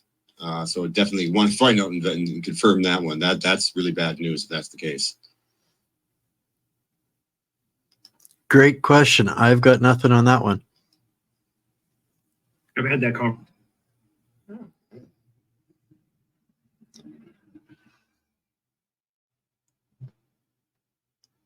Vincent, you dropped out for me. Can anybody hear him? Yeah, no, I can't either. Maybe No. the mic went off. Okay. Vincent, we can't hear you right now. If this continues, I'll probably drop you down and bring you back up again. So just full disclosure here, I carried this space over into my live stream and extended my show, and one of my viewers there says that yes, it can still move forward in the Senate given the suspension, apparently. So I've got some research to do, but that's the opinion so far. Yeah, I believe they said the Senate is a separate body and therefore would not be affected by what the Speaker has placed on the House. And that private member bills would also be a different exemption. So thank you for that. What's up? So I see Vincent is reconnecting, and then we'll get him back in the conversation. He was going to make a comment there. Seems like there's a little bit of difficulty. Peaceman, your mic is just for whatever reason not sticking. So we're having trouble tonight. It could be related to that co-host thing that I was not able to resolve. And Ange, I thought I went out and came back in, but maybe I didn't. So I need a little bit of guidance after the show on how to fix that problem when it comes up again, because it seems to come up a lot. Vincent, are you back, or let me see here. I'm going to remove you from speaker, and then I'm going to try again. Let's see here. Let's see if I can find you again. So we are running a little bit over time. I'm willing to stick around for another 10 minutes if our guests, Wayne and Vincent, can do that, and Matthew, if you can do that, and then Yep. we'll wrap it up. And I do want to remind everybody, please go to stopc-293.ca. That's the website for the Stop C293 committee. Also, if you go down to the purple pill, you will see the tinyurl.com/stopc293. That's where you're going to find that form letter that will go out to your senators in your province. Actually, I've been told that by the people who put that domain together for us, Stop C293, they prefer that we use that Stop C dash 293.ca, Okay. because that Okay. has a button at the top that actually allows you to go directly to the Senate auto letter writer's site, and it has Lisa Morin's interview on it, and people should probably see that. They said that the Tiny Earl, they didn't like us putting it in the press release because they said some mailers will actually strip that out on some platforms. Okay, cool. Thank you for that. So c-293.ca. Everybody needs to go there, and everybody needs to send that form letter that goes to the senators of your province. So good. We see that we now have some mics that actually work. So first of all, we're going to go to Peaceman, and then we'll go to Faith. Welcome, Peaceman.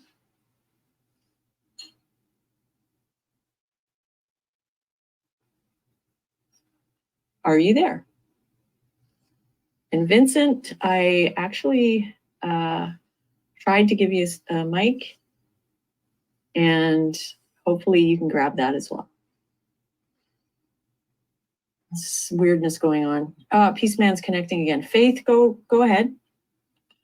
Oh, this is a question for Vincent. So when he gets up and gets running there, my question is this: Vincent, when is it that we stop being soft-hearted in this country, and that we as the people begin to rise up and say no more to the system that is running this country? It seems like to me that this country has now fallen, and allowing these awful wicked people that run the Senate, run the House, run the government has really failed the people. So the question again is this: when do the people rebel against the government and take charge of what's going on in this country?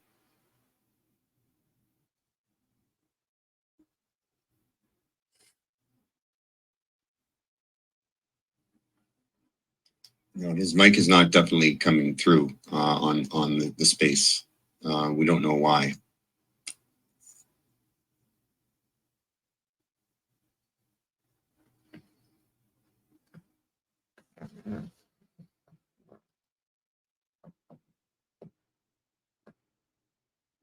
Esme, can you hear him? Sorry, I've tried several times to re-invite Vincent and I've canceled it. Now I tried it again. So we'll see what happens. Phil, I'm going to add you as a speaker. Sorry, Vincent. It's just seems to be it might really be better. Glitchy. It might be better if Vincent exited and then came back in. Okay. That is more of a reset, right? Yeah, Vincent, if you could just leave the space and then come back in and it might work. So we'll see what happens. Can I take a little stab at Faith's comment or question there?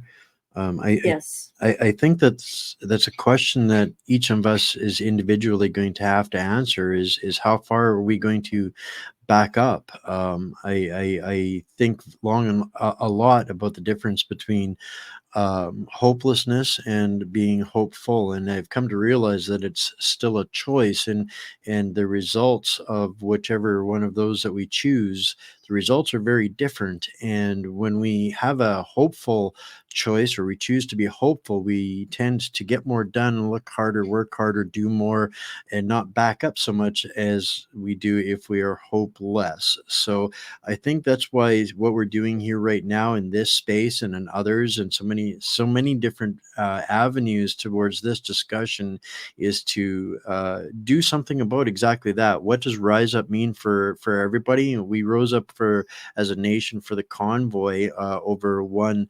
draconian evil agenda, and I think that this is, to me, exponentially greater a reason to draw that line in the sand and be hopeful about what unity can really look like, because we can find a million things to fight about. Let's find something that's significant that we can agree upon, and I think this is an opportunity for us. And I think given my personal history, I would rather see renaissance than revolution. And this is our opportunity to take advantage of a deeply damaged and hurting electorate. And they're only going to be paying attention now. They won't be paying attention after the next election. So I hope, Faith, that rising up means drawing a line in the sand at these couple of bills and saying it's time for Senate reform and for some accountability. So that's just my 2 cents on it. I like what you're saying. I really do, Wayne. I think it's really important to keep our spirits up and talk about unity and coming together across the aisle as well. I think that's very, very important. This is actually. I don't think I can hear Esme. Can anyone hear me? Sorry to cut in. Can you hear me, Peaceman? I can, and you're right. I think she's been blocked at this point. Oh, you can't hear me?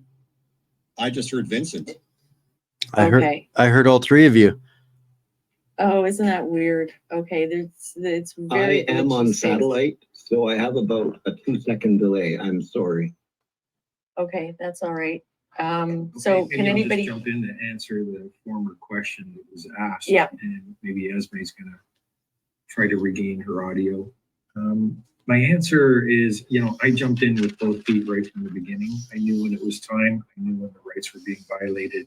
And I knew that if I didn't, it was just going to get worse. So each and every person draws their line in the sand somewhere else. And sometimes that's a problem because, in order for us to make a real concerted effort, it's going to have to be a collective push or pull, but you can't push and pull at the same time. So we will reach a point when things get worse, where more and more people, as things get worse, more and more people will be inclined to jump on board. Right now, it's unfortunate that people just don't see it. There are just too many distractions that are going on. Let's face it, people understand the sports scores, who's married to who just got divorced in Hollywood, what actor played in what movie, but they really haven't a clue of what's going on geopolitically in the world and how this is affecting them. Even if Bill C-293 was to take effect, it's not going to happen overnight. It's not going to happen within the next year. These are slow, incremental phase-in periods, but everybody, I believe, that's in this forum certainly understands what is at stake and is certainly willing to jump in at this point.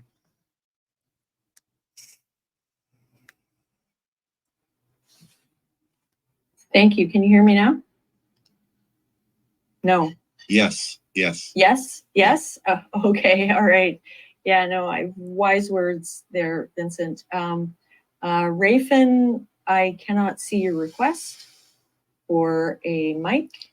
Really, Wayne, it looks like our host is having audio problems. You might want to take the place of co-host since you're so good at that. I'm hearing her just fine, Vincent, so I'm not sure who's got the issues.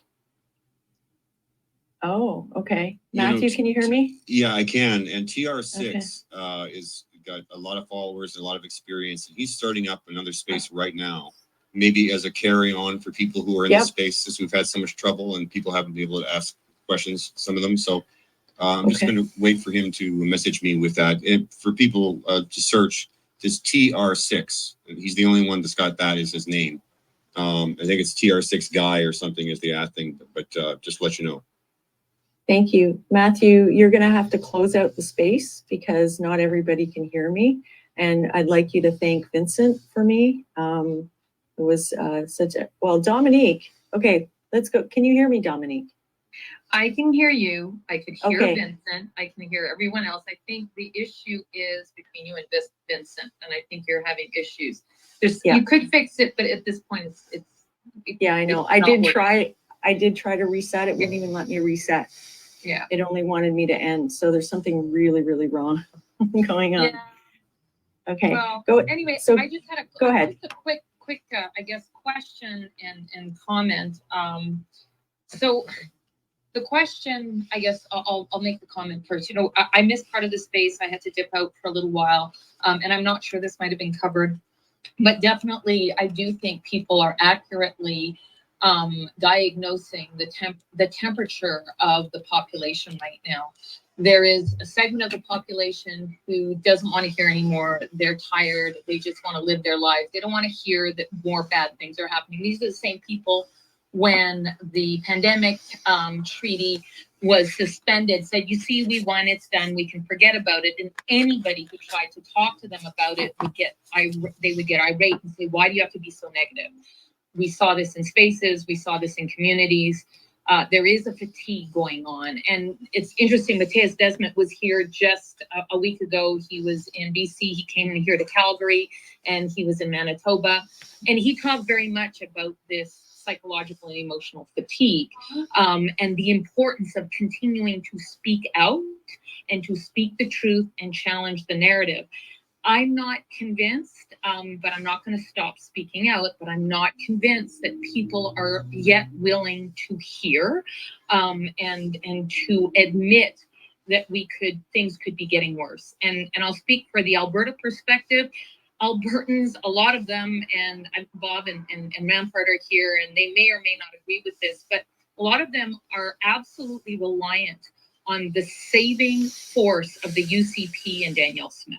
She's going to save the day. We don't have to worry about things. So there's a whole contingent of freedom-oriented people who are busy investing energy there, and they're convinced that, you know, her power will somehow be able to save us from bills like these. So having a big voice, giving a big push, lots of really compelling, powerful advertising, I think can help, maybe, but we have to be prepared for the fact that some people will just not want to hear it, and we're going to have to continue to carry that and keep being loud even after everything starts to fall apart. And I hope that doesn't happen. I'm a bit of a cynic now. And the question is this: has anybody explored the possibility of filing an injunction? Is that even possible? And I'll land there. Thank you. Just before any of our speakers or guests answer that question, I was able to give out 3 mics to Janice, Babu, and Phil. And once this question is answered, then we'll go to each one of you in rapid succession. Please make it brief because we're going to close out this space. We were going to go to 8:30 Eastern. Now we're going to go to 9, and then we're going to really, that'll be the end of it. And then anybody who'd like to carry over into TR6's space, please head on over there. So I could just mention it's TR6_Guy, GUY, if you want to find the follow-up space when this one ends. Thank you. So Vincent, Wayne, or Matthew, would you like to answer Dominique's question?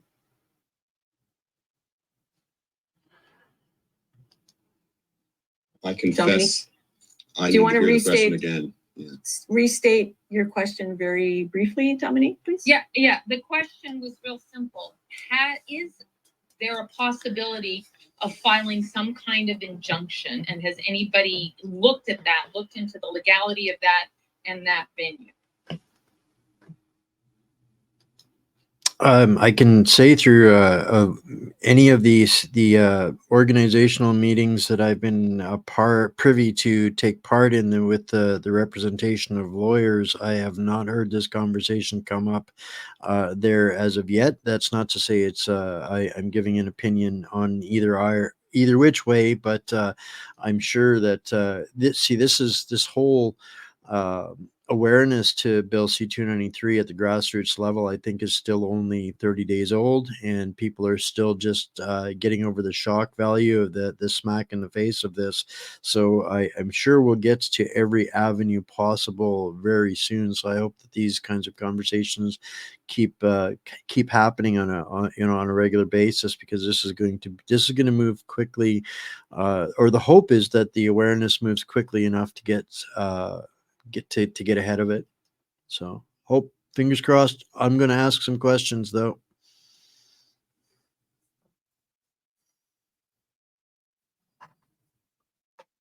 Thank you. So we did get some requests for speakers, and just FYI for anybody who's conversant in spaces, I tried to leave and it wouldn't even let me leave to reset the space. So there's something super weird going on. Janice, go ahead. Hi, a lot of you know me, and those who don't. I'm an Amish woman from an Amish community in Northern Canada. I think this is going to get a lot worse. If I am understanding what you guys are saying correctly, it's that although they make this big theater of shutting things down, it's not real, because if they can continue to pass bills, nothing's really shut down like they said it is. And when it comes to the $5,000 fine, I don't think they're worried about the $5,000 fine at all, because the actual fact would be the public perception would change entirely if they were forced to put these papers out so people could see where the money has really gone and what they've been doing. And that would be a massive game changer. So my challenge is this: everyone needs to reach out to anybody that they know that knows anything about the law at all, and see if there is a way where we can block them from passing anything at all until they give Canadians full disclosure, because we deserve it after everything that they put us through. So I'm sorry, I hate to sound mean and rude, but I apologize, but we can't just keep going on like this. This is the end of Canadian culture completely if we let them do this. And I'll land there. Thank you, Janice. Yeah, no, it is an existential threat. Absolutely. Hello, Babu. Thank you, Esme. You know, boom, boom, Canada. And my name is Babu, a first generation Canadian born in India, but a Canadian citizen. And my blood is Canadian. So I was actually so happy about it that, when Vince, I got a good motivation. Actually, to tell the truth, Jen, this has to be the motion tomorrow by the opposition party to have Christmas vacations to be cancelled. And this has to be discussed before Christmas time in 2024, threadbare. And Vince, yes, we will continue to watch Hollywood and Bollywood movies, because so that otherwise we will have PTSD, right? Canadians will continue to be engaged, but we demand opposition, basically to take it as a top priority items. Excuse me, I'm sorry, Babu. You are roboting for me. Is he roboting for anybody else? He's fine for. He's fine? Okay, thank you. Go ahead, Babu. Yeah, so I'm out of mute now. Everything is fine. Again, in my broken English, I say this has to be the motion in winter parliament to discuss with Canadians by the opposition party. Injection is fine, Dominic. That's the lowest job, but our all 336 parliament as of today should be talking about it, and it's the role of opposition, which is of paramount of importance to talk about Bill C-293 so that Canadians can voice their opinion. Thank you. Thank you, Babu. Boom, boom. Vincent, can you hear me now? I reset the space. Yes, I can. Okay, great. Thank you. Peace Man, it's been a long, hard journey to get you a mic, so go ahead and then we'll go over to Phil. Hey, can you hear me? Loud and clear. Excellent. Great room, Esme. And I love to see people getting together, using the citizen tools to get to the root causes. Now, what I have to say is about the accountability part, and I have a question for Vincent and maybe something that could help. The accountability, when people use citizen tools, you can get to a point where they try to hide the accountability, right? At the beginning of this thing that started happening to our country, the exponential changes, I started to investigate.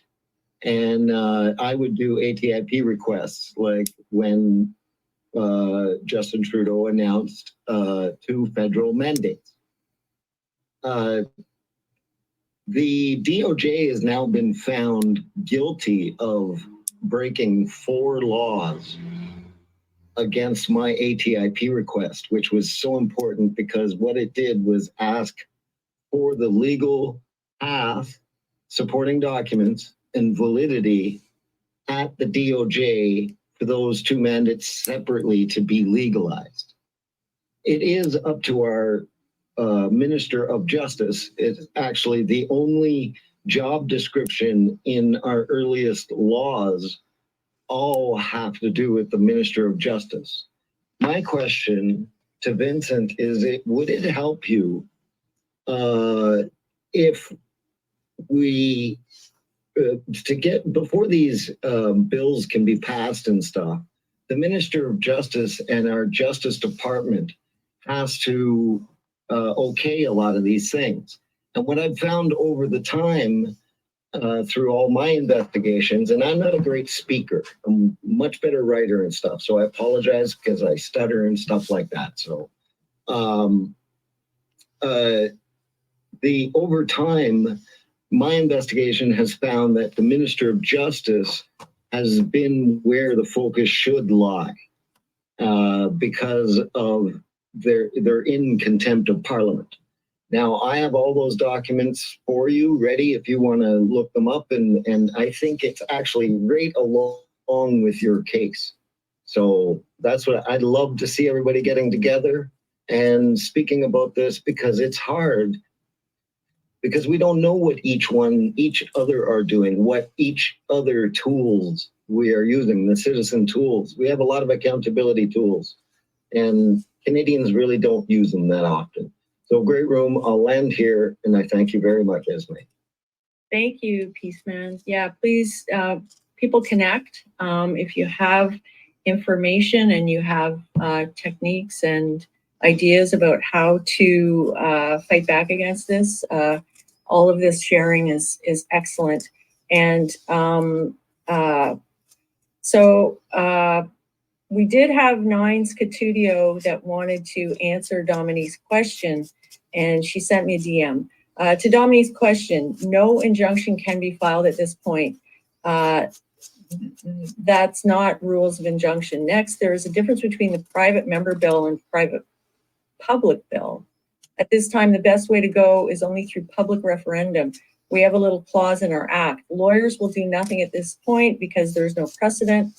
And that is Nines Catudio's comment on that.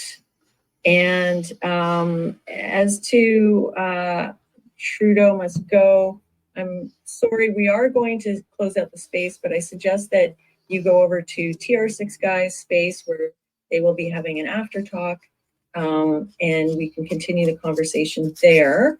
But Phil has been waiting for a while, so I'd like to have Phil have the final comment before we go to our esteemed guests to give us their final thoughts. So Phil, go ahead.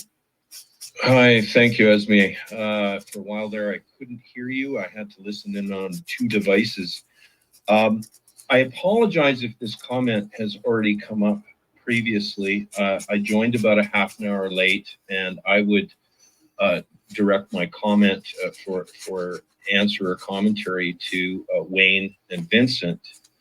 But it would seem to me that there's still another arrow in our quiver in respect to the NSICOP, the National Security Intelligence Committee of Parliamentarians, and the treason that was identified within that committee, linked both to the October 2021 election interference that is, I guess, been identified by that committee, as well as the shipping of deadly pathogens from the Winnipeg Level 4 lab to the Wuhan Institute of Virology.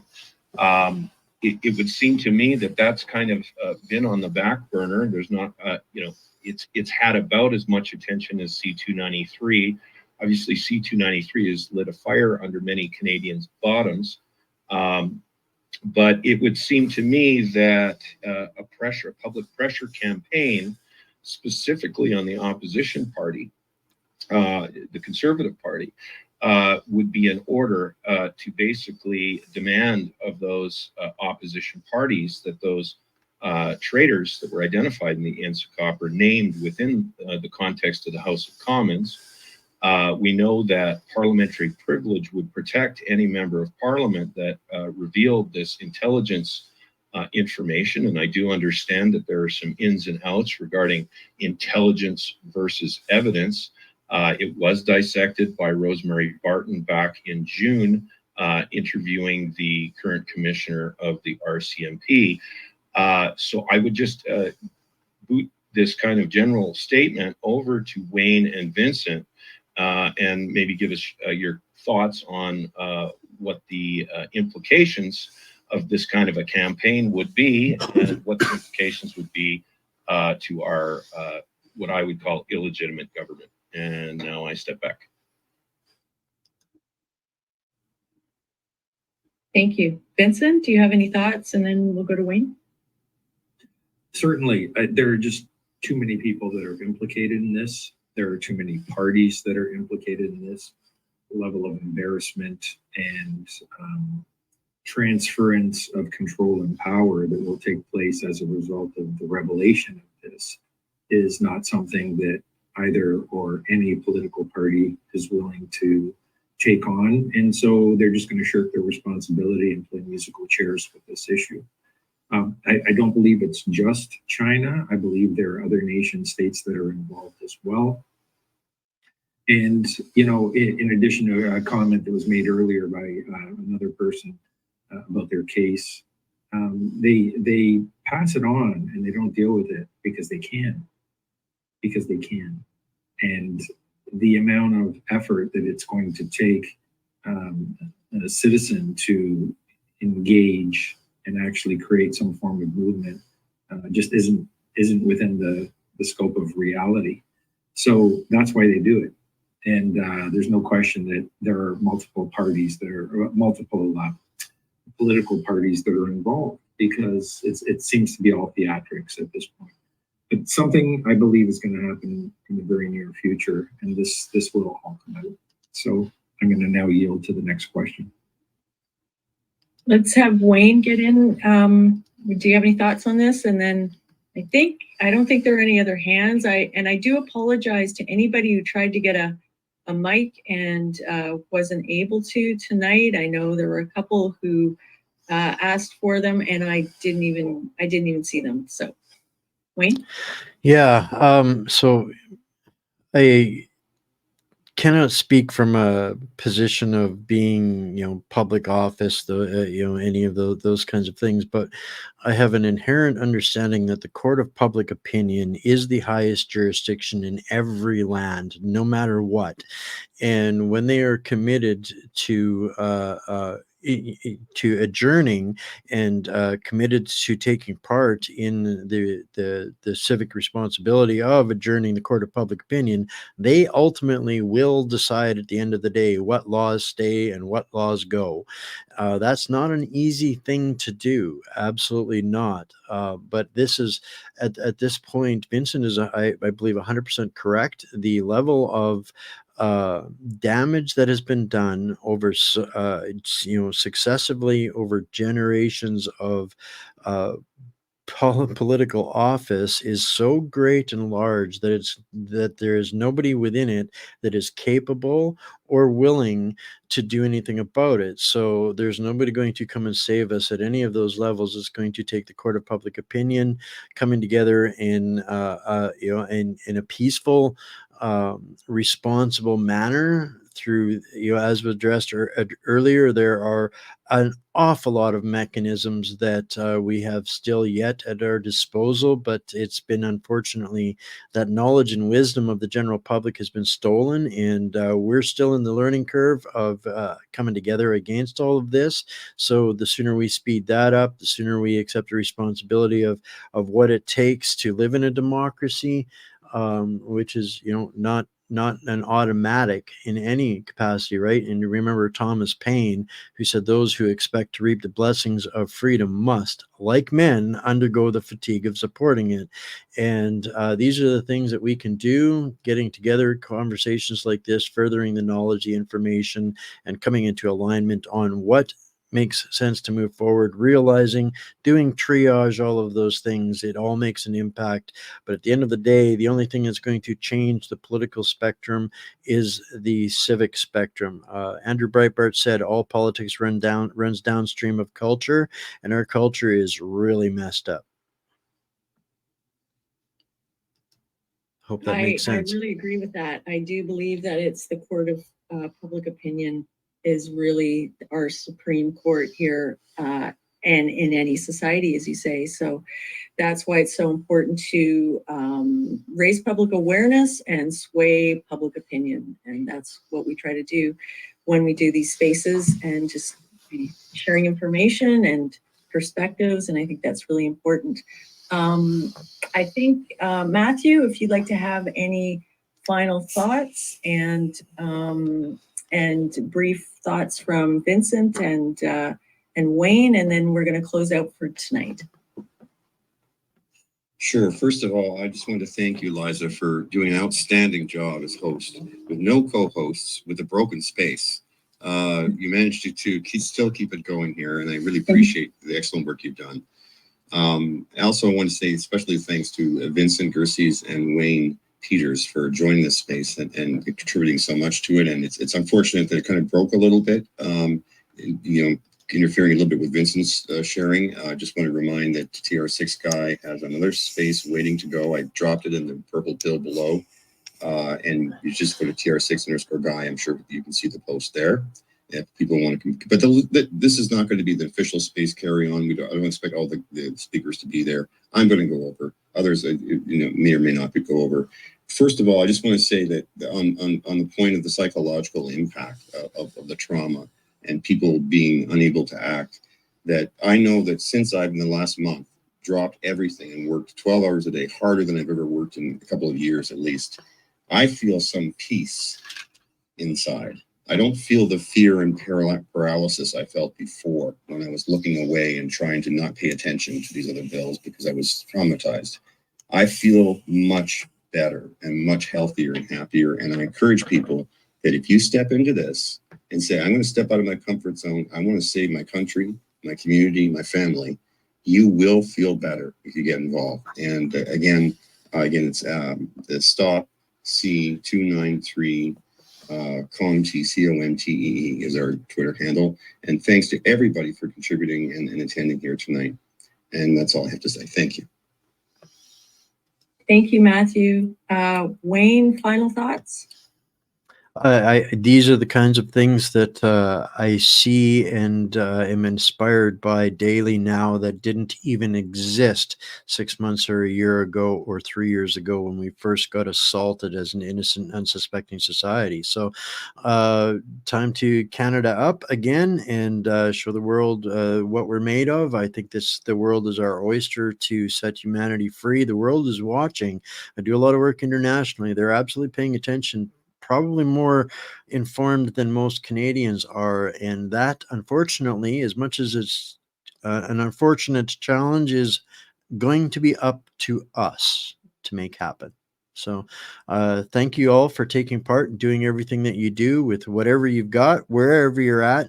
Once you get through the trauma, like Matthew said, people that come through trauma come out with a sense of cause and purpose that makes them unstoppable. And that's my Canada. And I'm grateful for those of you that fit those shoes. Thank you. Thank you, Wayne. Great having you here. I really appreciate it. And everybody, please follow Wayne and check out his channel, What's Up Canada. Vincent, final word to you. Thank you so much. It's times like this that shape a great nation, and being a part of that shaping is the most heroic thing that anybody can do, heroic and courageous. And so I'm honored to be in a space like this by many that I recognize, that I consider the heroes of this country. And I think we just have to keep forging forward. There's no other place I'd rather be. There's nothing else I would rather be doing than trying to make this nation as great as it once was. So I thank you all. Thank you so much. And thank you for standing strong in your convictions and joining worldwide with other police officers to right the wrongs that have been done against us and to get back on track. So thank you so much. And I want to thank Matthew for all the work that you've done as well and continue to do. As I mentioned at the top of the space, there will be weekly spaces on this topic with more analysis and calls to action. And I hope that everybody can do whatever they can do to get the word out about this and to get those letters out to the senators. It's gone first reading in the Senate, and it's to the second reading, and there's time to do something here. So if we can all tell two friends and they tell two friends, perhaps we can really get the ball rolling. We want to get some momentum on this. It is the continuation of the freedom movement.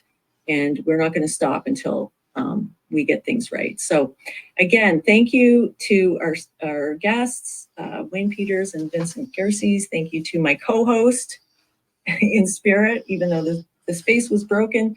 Thank you to all our listeners, and I apologize to anybody who wasn't able to get a mic, but hopefully we'll have better luck on the next space and it'll be smooth sailing. So I wish everybody a great night, and we'll see you around X.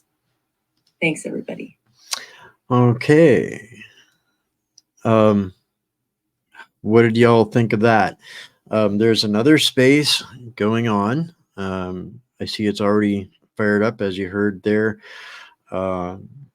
of this TR6 guy. I'm going to pull it on, and since I'm sitting here, I'm not sure how long we're going to stay in this space, but I'll leave it streaming here for at least another 15 minutes and give you guys a chance to get over into that space if you want. Let's see here.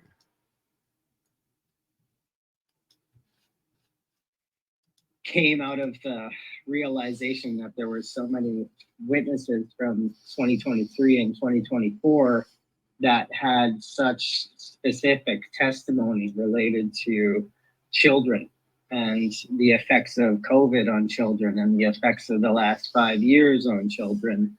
And they felt it was necessary to to dedicate a full set of hearings just to getting testimony on what the state is in Canada for, children and bringing up children in Canada. And this isn't just about legislation and regulations and policies that directly affect children. It is how were children affected by the ruin that their parents underwent, and the ruin of, the economy, and the ruin of, the school system, and, the ruin of all of the parents losing their jobs and everything. That whole thing, that whole set of testimony is going to get into the CAN in Vancouver. And then a little bit of insider news is that we're going to be dropping a survey, or planning to drop a survey during the hearings, so that everyone can, while we have kind of a captive audience, we're going to drop the survey for the spring hearings that we intend to put on. We've got about 3 or 4 different themes that are kind of COVID adjacent and, government adjacent. There's a lot of areas of specialty over the last, 5 years that have arisen from all of this testimony. Like all of the testimony in 2023, the testimony, and 24 in Regina touched on so much broad, range of stuff that there's a lot of stuff to specialize on. And me in particular, I'm interested in hearing more specifically about law enforcement, about law societies, about colleges of physicians and surgeons, about the health authorities themselves, and most especially the vaccine. So if we put out a survey during the hearings as well, so I mean, we have like all of the compelling testimony about kids and, our children safe in Canada, which is the theme for this October's hearing, this 3rd week of October. That's awesome. Do you have any recent links and more advertisement? Throw those up in the nest, please do so. And I'd like to welcome Matt also from the other space. If you could also throw up that. And Esme is here. And Wayne is here. Yeah, everyone's coming. Wayne's here. Yeah, we'll get everyone up here shortly. Welcome everyone from the other space. Matt, if you want to continue to throw up that link to that petition as well too, to reach out to our representatives, that'd be fantastic, and we'll kind of continue on the same kind of theme here as well. Welcome everybody. Sure, that's great. As soon as I finished just saying hi here, I'm going to go down and put that up in the nest, the link to our website, which will be in a post, as well as our press release. So I want to, first of all, thanks very much to TR6 Guy, and also to you, Mike, for helping get this other follow-up space, because we had, Esme did an incredible job on trying to manage it. We had broken space. So it's so nice to see Wayne here as well, and Esme's here, and this is fantastic. I just wanted to point something out that one of the first things we did in the Stop 293 committee, in addition to organizing all these interviews, getting Lisa, a lot of getting her out there, because we need to get the message out of what's going on with this bill. It was Lisa's idea. We organized a September 17th, which was the day the senators returned to their session, and 293 was on their agenda. We organized a peaceful assembly both in Queen's Park and Toronto on September 17th and in front of the Senate courthouse in Ottawa. And once we put this out and we put up posters in downtown Toronto, the 2 days before, and we got the message out on social media, immediately overnight, they surrounded the entire Senate with big fences so you couldn't get close to it. Thus, they are probably, they being the government, anticipating that we will figure out eventually that no matter what happens with the vote of confidence that's going to come up regarding this scandal, that this private member's bill, and it's in the Senate, is going to continue marching through. Therefore, I just want to share with you a man whose name is Paul, that was going to speak tonight, who approached me at our September 17th peaceful assembly at Queen's Park. He said, Matthew, I need to talk to you. And he sat down. This is a man in his 70s, late 70s, who confronted a violent protester that showed up, just walked up to him and calmed him down. And the Rebel News guys got in there, and he didn't like the camera and started kicking again, but thankfully didn't hurt anybody. Anyway, this brave man said, look, Matthew, I'm an activist. He's a successful business entrepreneur. He had a communications and marketing promotions company for many years. He's retired now in Victoria with his wife, and they were here to see the Peter McCullough, Regina Wattel, and Dr. Trowsey thing in Whitby. And they canceled their tickets, stayed an extra day just to come to this peaceful assembly. And he said, Matthew, I got to talk to you. You need to do the following. Number one, you've got to get organized. You've got to get people involved. You've got to have a press release immediately. And you need to organize people and get a website and a finance committee. And you've got to, we can stop this thing. We can do it, Matthew. And eventually, what we're going to have to do, this is the hammer bill. We need to get people to show up in Ottawa. We need to get people walking peaceful, not necessarily with the trucks and everything, just peacefully get people to Ottawa. Now that we know they've slipped this bill in as a private member's bill, and now that we know that even if the government falls, it's going to continue on, that raises the question, what is the next step to stop this hammer from coming down? And that is for us to let our, peacefully assemble. Just going to put that out there.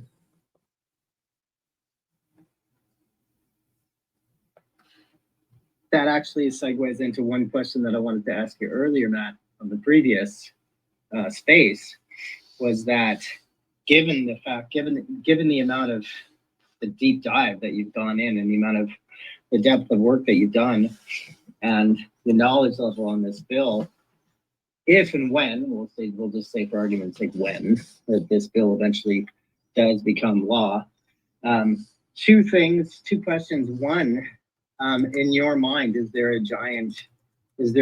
one or two ways aside from, peacefully, showing up in Ottawa and yelling at the building for a while? Is there a way that we can actually create a campaign and create a legal basis, an act of civil disobedience? Is there something that we can do, that can oppose, the nature of the policies of this bill, that will get some attention, or get some media attention even? Yes, well, I think there is. As I discussed with this organizer, Paul, who was going to be the speaker tonight, but he had a sudden thing came up with this other activism with another huge group that he couldn't make it. He said, Matthew, we talked about it. He said, I actually brought it up that the Arab Spring about 8 years ago, that was all done on social media. And they just got the message out to their population that the changes that were happening in this country and taking away democracy was not acceptable. And they use social media, and we still have a brief window before 63 comes in, which actually, if the government does fall to a confidence vote, it is stopped. We have a window here to make a presence in Ottawa, absolutely peaceful assembly, to hang out there with bullhorns and speaking loudly to each other, like having turns taking the mic and sharing information and getting more and more people and trying to get better, media attention for what we're doing. And there's all kinds of, you're here, it's all hands on deck. We've got to save Canada. There's a hammer bill coming through, which is going to take away, first of all, your beef and your meat, and you're going to be eating insects. Oh, by the way, you're going to be having to live in a 15-minute city. You're going to have the UN's, SDGs. It's going to be really the end of Canada as we know it. Do you want to get involved? Will you help? So he's got great ideas in this work. They did this in Victoria for another, in Vancouver for what they're doing, fighting the bills out there. And so there is activism we can do. I do think we can actually succeed here. We just need to get past the paralysis from the fear and the trauma to say, look, I'm going to face this straight on, and I'm going to give this my all, because this is my family, my community, my country. That's the state. Okay, I want to jump in here for a minute, and I see Wayne's in a speaker position, so I'll give you the mic here in just a minute, Wayne. But I had a couple of questions in the last space, which was broken in as we couldn't see me requesting a mic. But a couple things, questions, and Wayne or Matt, you can jump in. I doubt very much that a bureaucrat or an MP wrote this bill. I'm wondering if this didn't come straight from the UN, kind of the template, and that's where it came from. Now, a private member's bill, I think it was from 2 years ago, but so it just shows you how long this has been in the works and how it's been kind of hidden from view, kind of thing. And the other thing is, okay, so this scandal could bring down the government. We could have an election very soon. Okay, so according to the polling, it looks like Pierre is going to win. I'm not going to vote for him, but Pierre will probably win.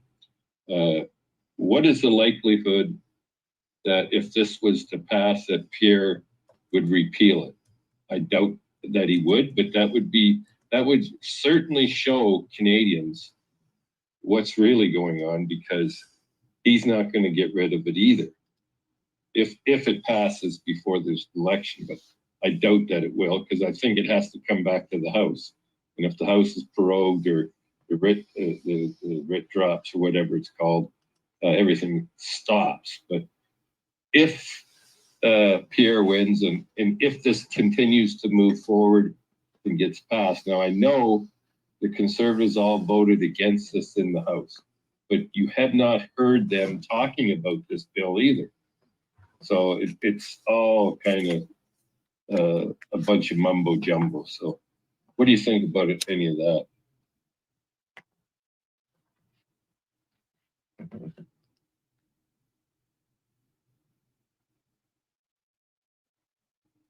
Wayne or Matt, I guess. Yeah, maybe rephrase the question a little bit. Well, okay, so do you think whoever wrote, do you think the author of this bill is the United Nations, and the government's just pushing it through with maybe a couple of changes here and there? I don't think an MP wrote it or a bureaucrat here. I'll chime in. I absolutely agree with you, TR6. We know that the WEF has been plugging along for a decade or more under different names before that. Going back to the Committee of 300, they've got the Bilderberg Group, you've got the Trilateral Commission, you've got the Council of Foreign Relations, you've got the Skull and Bones. These people have been planning since the 1780s when the first book came out about the depopulation agenda. And they have on staff professors in sociology and professors in psychology, and they have detailed battle plans, and they have AI models and simulations. I'm sure that this legislation was written, maybe minus a few templated items like, for Canada. This was written definitely by some of these people that are in the back rooms of this globalist, corporatist government, one world government agenda people. And there's no question. I totally agree with you. And that's why I'm, for that very reason, very concerned, because I don't think it's going to be 2 years. It says in the bill, they have 2 years to come up with a pandemic plan. I think they're going to put it on the table in 2 months, because I think it's already written. I think that Canadians are still deeply deceived as to how total the capture of our establishments and institutions and governance has been, and how long it has taken to achieve this. To reverse engineer it back from this bill really isn't that difficult at this point right now, as this is becoming more believable because it just seems too far fetched. But all of the things that make this particular bill C-293, bill C-63, all of the recent evolutions of all of these bills are all to bring Canada into compliance under the UNSDA, which is the Paris agreements, which was the Meech Lake Accords before that, which is all the brainchild of Maurice Strong, one of the original Laurentian elite, yada yada yada, helping set up the World Economic Forum, the Aga Khan, all of these big money kingmakers behind the scenes that have been using Canada as cottage country for their swamp control of the New World Order. That's what's been going on in Canada. And at this point, if you look back even through just the signatories on these bills and policies, all of these policies have come into place since the what was deceptively named the Migration Compact in the Paris agreements.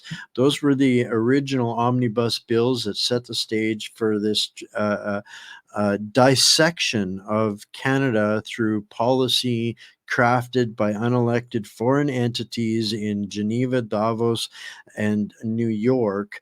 And the meat muppets that hold the seats down are nothing more than order followers. And this young global leadership program, and as Klaus has, so famously told us, sur the penetration of the cabinets, more than 50% in Canada they're so proud of.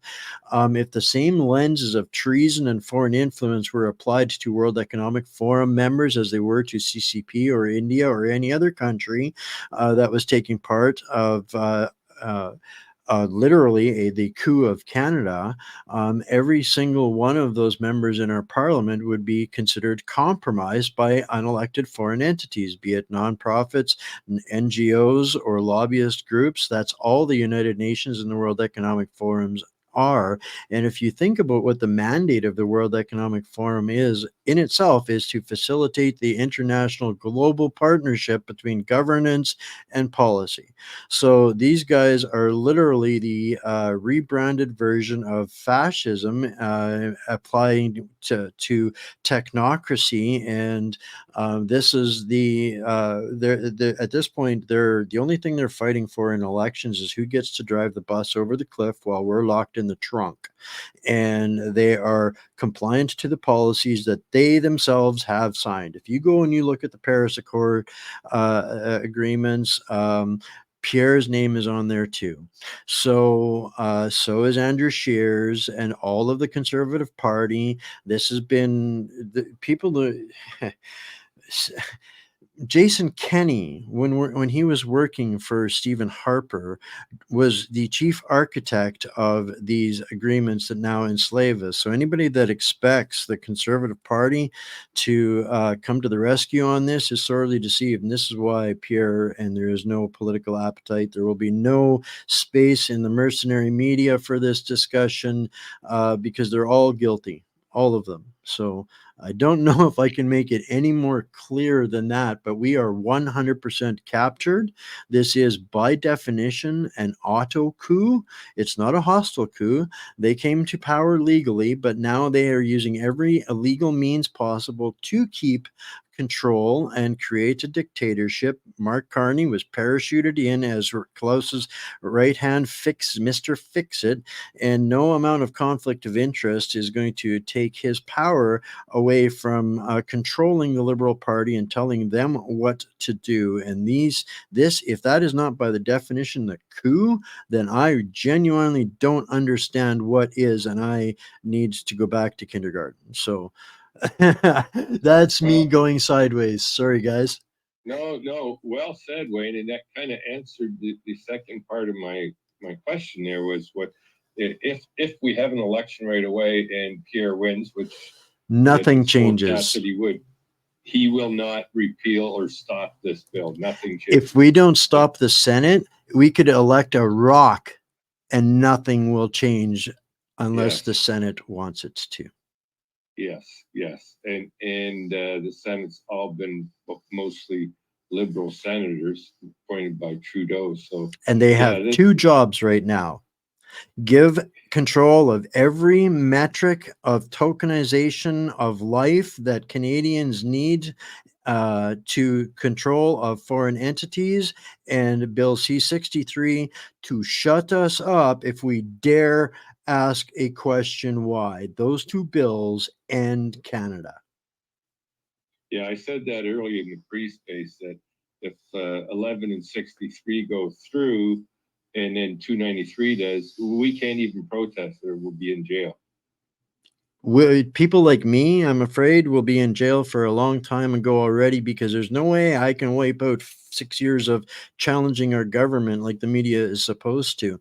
There is no way I can wipe that from the internet. I got a reserved spot in the gulag the instant they have the ability to enforce Bill C-63. Well, they don't realize, that's the thing, they don't realize, do they have enough space for all of us already at this point, right? There's so many of us, right? I want to know who's bringing the beer. Off the Yeah, pillow, exactly. Nice to see you. Imagine if we actually get to meet each other face to face. Is that a wise move? I don't know. Off the pillow, nice to see you. Haven't heard from you all. Go ahead, you got the mic. Nice to see you too, TR6. I just wanted to go off what Wayne said. He's absolutely correct. This is governance through policy. Brings back a subject many of you guys have heard me speak on for months and months and months and months, which is agile nations. Agile nations is the fourth industrial revolution. We're dealing with tyrannical technocratic people that have a hard-on for transhumanism. This is what we're dealing with. This is what most people have to wrap their head around, is they would like to trans us. You know, not everybody wants to be a trans, but this is their agenda. Full effect. It's in full effect. And the policies or the laws, the bills in which they're putting in is their extra, I guess it's the cherry on the top in order for them to fulfill this mission. Because they've done a very good job on getting to the agenda that they want to see by 2030, and more specifically 2050 is, you know, some of the craziest things if you look into the way they see things coming in the future. But we're not dealing with people that are like us in any way, shape, or form. And in fact, they need us to be readjusted in order for us not to have the cognitive ability to see what's happening and to have that civil disobedience. This is what they're afraid of the most, is us understanding what they're doing and us disobeying or not complying. And collectively, they would be destroyed if everybody could come to the understanding in which they need to come to. Anyway, I just wanted to say that I agree wholeheartedly with Wayne, and there is a very deep, horrific truth to, you know, truth is stranger than fiction. It is what it is. Not everybody wants to, you know, some people just want to keep calling it a conspiracy theory. However, it's the reality, and more people are starting to realize it. And I'll land my plane there, TR6. I appreciate you giving me the chance to speak. And Wayne, I completely agree with you. I'm going to give you a follow. First time I've ever heard you speak. And thank you for that. Yeah, thank you, Philo.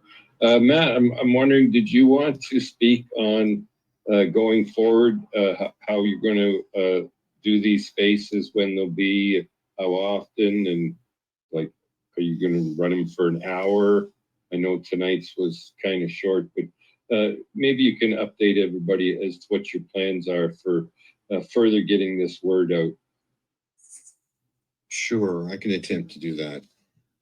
So we would like to go at this point, since it's so urgent, we would like to have weekly spaces. And it's not necessarily going to be in this particular day, Thursday, in this time slot. But we want to do it maybe Wednesday next week. We're not sure. We're lining up a mega big speaker that I don't want to drop it, but it's suffice it to say that it's the one that we all want to listen to. And that, see, one of our people in the organizing committee is a producer for Laura Lynn. So she has a lot of connections. She's acting independently, not on behalf of that organization. And so she's tapping all of these contacts that she has. And we've got a commitment already. It's just a matter of choosing a time slot. And what we need is people like, like we had Esme helping out tonight and being the actual host. And I was hoping maybe, TR6, you could get involved in helping us with that, because we need, Esme is very busy with 3 other nonprofits, plus she's got a successful business going. And so we need to have some, people who are very experienced on X to help us out with hosting these things. So if you, so would like to talk to me off band about this, I'd appreciate it. So we want to have weekly spaces with big speakers that can actually, give us advice and inspiration, and will actually help us in trying to affect this bill not coming into law.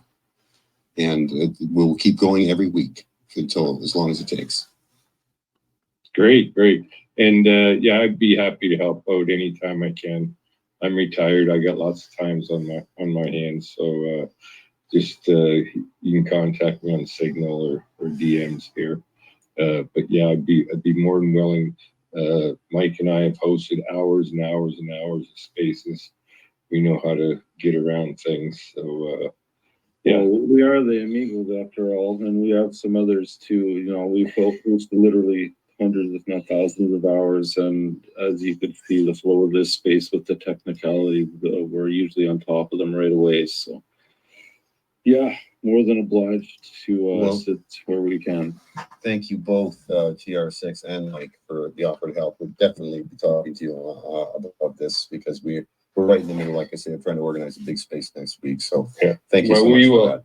We will promote it as much as we can. I was happy that you contacted me and asked me to promote it, which, I've got 18,500 followers now, and Mike's got a bunch of, if we all promote this, we had about 80 to 90 people in the space tonight, but we need to have thousands of people in the space. You see some of these American spaces, how many people they have in them. We should be able to grab a huge audience, because this is so important. And well, maybe Walt Pog will help as well too. He's one of our amigos. I just got to mention him as well too. So Trudeau must go. Good reach too, right? And I think you may have stumbled into the right place there, Matt. Right space, anyways. That's fantastic. I really appreciate it. And I also just want to mention again how wonderful it is to have WhatsApp Canada, Wayne Peters, and also Vincent, and joining and talking with me in these sessions, because their perspectives are just so helpful. I especially learned that a lot with Wayne about what's going on with people, why aren't they engaging? And the answer is because they're looking the other direction, because they're so traumatized. They're just trying to stay in a little bubble and make believe, like an ostrich putting their head in the sand, that it'll go away, because they don't want to face it. And we've got to try and reach into people and show them that it's okay. You can face this, and you're going to feel so much better when you get involved. Yeah, I can't be quite dizzy, the trauma that everyone's been subjected to. Sorry, go ahead, Tier 6. Yeah, very, very true. I just want to move on to Trudeau must go, and then we'll get Rich. Just a real quick comments on the writing of letters to the senators. It is free to send that letter. So I urge anybody who's going to do it, use a pen and paper. It gets way more, it was mentioned, it's way more, holds a lot more weight than a stupid email. Handwritten, it's better, if possible, handwritten. Yeah, if you can do it handwritten, even better. Takes more time, and all it costs you is some paper and ink. I'm 70 years old. I'll do it the old way. I'll handwrite it and put it in the mail. Fair enough. That's the way to do it. But that's all I had to say.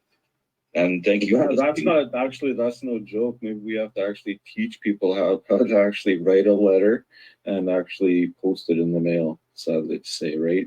Do people know what a mailbox is this generation? Just got to get with the times, right? Okay, Trudeau must go. Go ahead. No, that was Trudeau must go. Rich, go ahead. Yes, good evening, everyone. I'm absolutely agreeing to these X spaces. I was on the one just prior to this that led me to here. And I was late attending the first one. But so can somebody explain to me what is the immediate task at hand, just in case I missed something? Well, the immediate task at hand, if I could just answer that, in my opinion, my humble opinion, is that we are trying to get the message out to Canadians and to the actual threat that this bill represents to our way of life in Canada, and how it's literally ceding our sovereignty to the WHO amendments as well as the UN SDGs. And it's going to take away our meat. It's going to put restrictions on freedom of movement and force us to expropriate farmland and push us into the cities, and as well even use force to quarantine people as police and military force, as well as to inject people forcibly, as is currently the state in Western Australia by law and by administrative law in New Zealand. We need to get this message out to Canadians and tell them that it's close to passing in the Senate, and we need people to write letters to their senators, personal letters in the mailboxes. Is best. Second best is our auto-click site, which we're drawing people's attention to, which is the domain name stopc-293.ca. And on that landing page, there's a button, and we'll take you to the site, and you can edit the letter, and we suggest you can at least put in a sentence or two at the beginning to tell people why you're concerned, why you want to just raise your children and be able to feed them meat and have some freedoms, anything like that. And then just ask them a question, because we ask them a question, they're obligated to respond. And so we're trying to drive traffic to that, and we're trying to drive engagement with people that this is time to stand up, to get out of your comfort zone and stand up for your family, your community, and the country. Great. Do we have a deadline just to add to that for all this occurring, or is it kind of open-ended here? Well, as long as it takes. As long as it takes. Yeah, thanks. Rich, did that answer your question? Yeah, I do appreciate the answer. Are there some links in the space, or like in the comments, or how do I find the information that's required? Well, I will definitely now put my mic down and start posting into the nest, but it can save you a lot of time. Just go to the Twitter handle, stop C293COMTEE. That's COMTEE. Again, that's stop C293 COMTEE. And there you'll find our press release. There you'll find some interviews. There you will find the link. It's right in their press release post to the one click. But I'll put that in the nest shortly. Okay, great. And there's one follow-up. So, other guests here have mentioned that, they don't have any faith in any one of the political parties that are, currently elected. So like, is it taboo to talk about politics?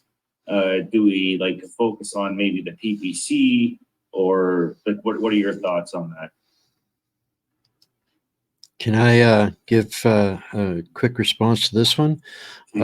We can find a bazillion things to argue and squabble and fight about that won't make any difference if we don't stop Bill C-293. So that is the end of all of it. We can go back to squabbling and talking parties and all of those things if we can defeat this bill, because then we will be allowed to. We will be able to. We won't be starving and begging for cricket rations. But that is literally the scope of what this bill needs to be understood as right now. So if you want to talk politics, I'm busy really, because it's a moot point at this point. It's not going to change anything. We can vote in Iraq if we don't stop this bill. Canada and life as you know it is going to be over very quickly. So that's just my thoughts on it. I agree 1000% with you, Wayne, because all the political parties right now, it's all distraction. We need to kill this bill. We need to kill this bill. And if we don't, like you said, might as well put a rock up there. This is the first step to one world governance. It's a 6-page bill. If people read it and take the time to read it and understand it, we've done some breakdowns word by word, line by line, with lawyer Lisa Moran, and it is so terrifying if you spend a little time and read through this bill and at what they give themselves carte blanche to do is absolutely mortifying when you see the all of the other parts of it. And here's the scary part: when you actually go and read that bill too, and everybody's talking about the 15-minute cities and this, that, and the other thing. This bill is the mediary between that. You got to understand that all of these policies are dreamt up in Geneva and Switzerland and Davos and New York, but it depends on municipalities for the implementation. So these laws are directed to support all of the agencies that are going to go and crush individuals at local levels. It's not the whole thing about having to register a single chicken in the UK if you have a chicken. That's exactly what this bill does. That's here. So politics has got to be an aside, or we go extinct. Well, I know where my focus is going to be now. I've been pushing the PPC. Everybody knows I'm a PPC guy, but you know what? I agree. Our 100% focus got to be on this bill, and that's what I'm going to do from here on out. I just want to move on to Livermore, then we'll get to Esme and Coyote. Thanks, GR. First of all, is it too loud where I'm speaking from? If so, I'll wait till I leave this premise. Okay, Esme, go ahead. Hi, sorry, TR6. I couldn't see you requesting in the space. There's something seriously going on. I had people in my DMs asking, like, do you not see me? Anyway, but I think I held it together okay. So I just want to follow up on what Wayne said, and thank you again, Wayne. That was super duper, about putting our differences aside and coming together, because it's all of us versus the overlords. All of us. I don't care who you vote for, what your color, creed, ethnicity, orientation, any of it. And I can tell you that it can be done, because I am a founding member of Cause Bar. 5.5 years I've been at this, and we decided from the outset that we would be nonpartisan. It's exactly what you touched upon, Wayne, is that this is an existential threat, this particular bill. Now, in the gender issue, it was Bill C-16, which we know has been disastrous, and we're trying to roll that back. But we see that as an existential threat to women's and children's protections. And because of that, because we see the urgency in it, we are able to work together, come together right across the political spectrum. And I can tell you, we happily have women working together. We have communists working with conservatives, okay? Like, that's how dedicated we are to our singular vision. And we are doing it. And we have over 260 women from across Canada working together in what we call the underground resistance movement. We're moving the dial. We're normalizing these conversations. We've come a long way. It's taken over 5 years to even get to this point. It's a long haul. But when you do have that one singular goal, and I think we can rally around C293 to come together, you know, right across the political spectrum and say, look, this is a real huge threat to our way of life. And as long as we can get that message out and show people how and why this is an extreme violation of our charter rights and freedoms, I think we can get people to work together, and I hope we can. Thanks. The beauty of it all is, you know, it's using the pen, the power of pen and paper, and taking the time and just writing to your senator, folks. Right? If they got 100,000 messages, written letters from Canadians, they better damn well listen, right? And that's a very beautiful, powerful message out there. It's so Canadian too, as far as I'm concerned. Go ahead. Well, is Livermore in a quieter spot now? If not, we'll go to Coyote. I want to hear what Coyote always has to say. So go ahead. Thanks, Brad. That was nice to say.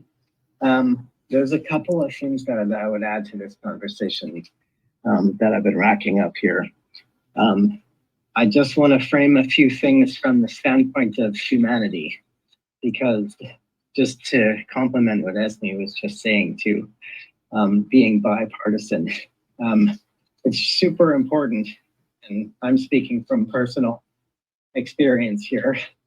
It's super important to maintain your humanity and compassion through all of this, because through the last 5 years of darkness and all of the betrayal, it kind of leaves a very, very bad taste in your mouth in a way that you find it really, really hard to work with these people. And I will just give a little bit of a preface here. Last night, we were in a space, I think it was last night, there was the debate, the BC provincial election, the leadership debate. And I was listening to the NDP leader, who's the premier of BC, David Eby, talking, you know, his shtick and competing with the conservative opponent. And one of the things that he dropped was he was actually complaining about the conservative opponent raising issues about, you know, the jab and all of this kind of stuff. And his sense, his take, David Eby's take, was that John Rustad, the conservative leader, was creating vaccine hesitancy. Okay. So we're in a situation here where the people that are supporting this, the people that are, shall we say, working for the goals of the WEF and the UN and all of the people that are interested in, you know, driving the direction of this world, they think they're right and they think they're doing good. And the issue is the big issue is they don't know they're wrong. And what happens is what further exasperates the situation is that anyone who would oppose them and tell them that they're wrong, to anyone who would stand up and say, no, you can't do this, this is authoritarian, this infringes upon my human rights and my freedoms and whatnot, these people most of the people who are on our side of this issue are made to be, you know, the enemy by the mainstream media, such that, you know, the ones on the left are, you know, they think of us as just crazy conspiracy theorists, right? So the issue at stake is we really have to get to a state of intercommunication on a humane and humanity basis, because what Esme was saying before is that this is a in terms of we're fighting the overlord. This is true. You know, we're on the side of humanity, and we're fighting against the people who are opposing the side of humanity.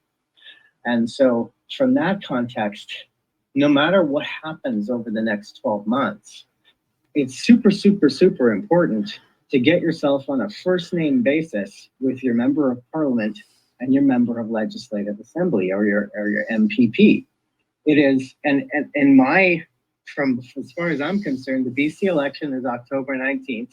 Whoever wins is going to be on a first name basis with me, and we're going to have long discussions, and we're going to know exactly what, you know, I'm going to know exactly what they're doing, and they're going to know exactly what my opinion is. And that reality has to be true for all of us. You have to think about, how do I get on a first name basis with my representative? Because that is us taking actual action. And there are three provincial elections actually going on. Saskatchewan just called theirs, New Brunswick, and BC right now. So provincially speaking, everyone should be getting to know your local members of legislative assembly, or your MPPs if you're in Ontario, I believe. It's a little different in the provincial politics there, but MLAs for every other province out there, folks, and get engaged and start asking them, where were you the last few years that you know, we were segregated, we lost our jobs, you know, and start really challenging them in those regards, right? But do it in a super, super careful, calm, and respectful way, because they're gonna be, you can't go after them, you know, with all of the anger and the rage from the past 5 years that they don't know they caused. So you don't have to be angry whatsoever. Right. You just have to feed them what they did to you, right? Not in the same manner. On the humane side, that's why we have the upper edge ultimately. I would never segregate another human being, right? Just going through this experience alone. And that's where you have the upper edge. You have the humanity on your side. At least our door's still open, right? And when you're person to person with someone, you actually bring your empathy into the equation. And so you bring your interpersonal skills into the equation. The other thing that I was going to mention too is that the NHPPA, National Health Product Protection Association, they put on a postcard campaign a few months back, and they had they sent tens of thousands of postcards to to all of the members of parliament. And that created a big firestorm of awareness amongst all the members of parliament, because a lot of them simply didn't know that they were going to be on the verge of completely destroying the natural health products industry based on 5 clauses that were added to a budget bill from the beginning of this year or last year. So there's a lot of different ways that you can actually get in touch with your MPs, but that's what we have to do now. That's where we're at now. I had 2 questions that I just wanted to drop from that, because this is an after space, and so there's a lot of meat, from the earlier space. I wanted to request that you guys just give a brief summary in case there's new listeners that don't know what 293 is about. Give a brief 1-pager with a bunch of bullet points about what it's about, what are the bills, what are the effects of this bill, and then talk about the timeline as it will unfold over the next 12 to 16 months. Yeah, before we do that, I'd like thanks for posting all that information up in the nest. People could start feeding on that. Rich, go ahead. as well. That's all up in the nest right above my head, all the dots, all the information. That's the nest. Thanks for posting that. So we'll quickly go to Livermore and then we'll continue on with Matt. Just before we jump to Livermore, there's 1, 2, 3, 4, 5, 6 things up there that Matthew had put up in there. What I'd like you to do is to go to each one and repost it, and you probably should bookmark it for further reference. Go ahead, Livermore. All right, thanks, everybody. I'll be quick as I can. First of all, a quick comment. Hi, Coyote. Thank you very much for one of the greatest tweets I've ever witnessed, and I've reposted it. You know which one I'm talking about 800 times. And secondly, if I may ask either Gord or Matthew, and I, Coyote, just covered it, but I was about to ask before my comment, what would their 10-second elevator pitch 1 point be if they had to present it to a newbie? And I'm not being lazy. I just want to know their opinion. If they could narrow it down to their 10-second elevator pitch, would they feel comfortable pointing something out? And then I'll decide if my comment is even relevant after that. Thank you. I'll give it a try. It's the 10-second one. So, do you want to stop eating meat and have the government ban that? Do you want to have all the farms being shut down? And do you want to be stuck in a 15-minute city and having yourself completely dependent on government? Because that's what this bill is going to do. Please get involved and let's stop this bill. All right. Based on that, Jercy's in the other room. Esme, thank you for your room. He talked about the complete control and the Senate and all of our MPs relinquishing blame and just turning a blind eye, saying it's not us, it's them. We're in this thing all together and we're following it. We're ordered it. Anyways, in Alberta, I've touched upon this many times. I'm almost positive every province has a similar issue.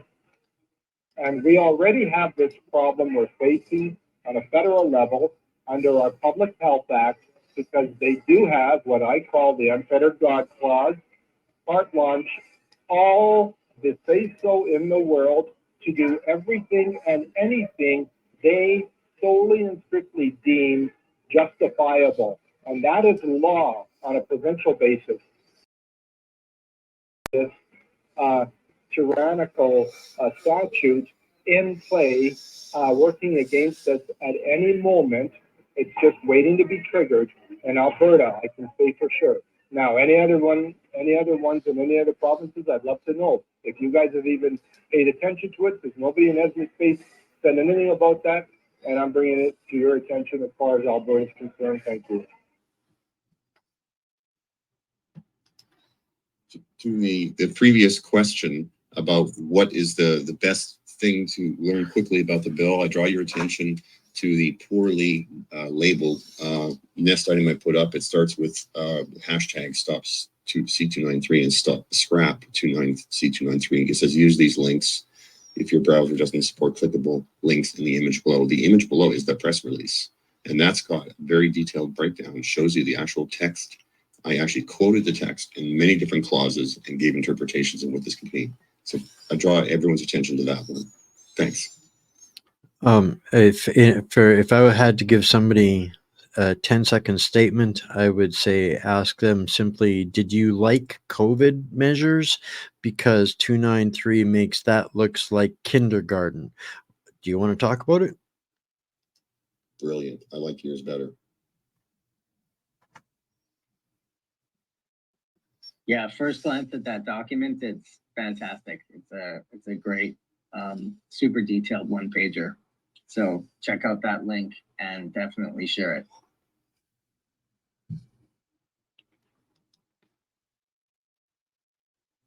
Maybe it's something the NCI could promote as well too, as it starts to take off in the near future.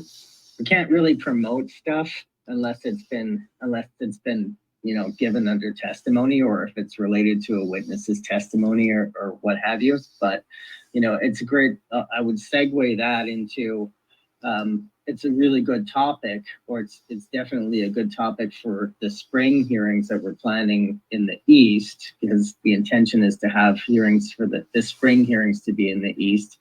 WEF related stuff, you know, and actually get Matt and get whoever to start testifying, because the whole point of the NCI is to get all of this stuff, all of this testimony and all of this knowledge into permanent record so that it doesn't go away.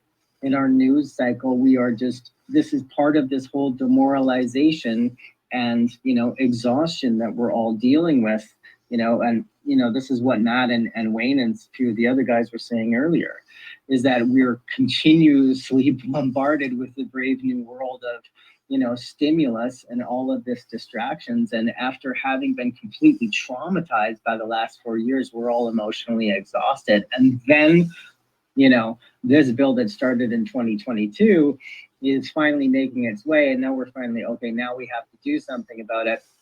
Who has the energy? You know, so but anyways, the segue is, the whole point is they're rewriting history because they're making all of the new stuff go so fast that no one has any sort of long-term memory anymore, which is why it's important to get all of this testimony permanently on record. That's what actually I'm going to be doing all winter is super fortifying all of that testimony and rebuilding the site. Thank you for doing that. That's fantastic.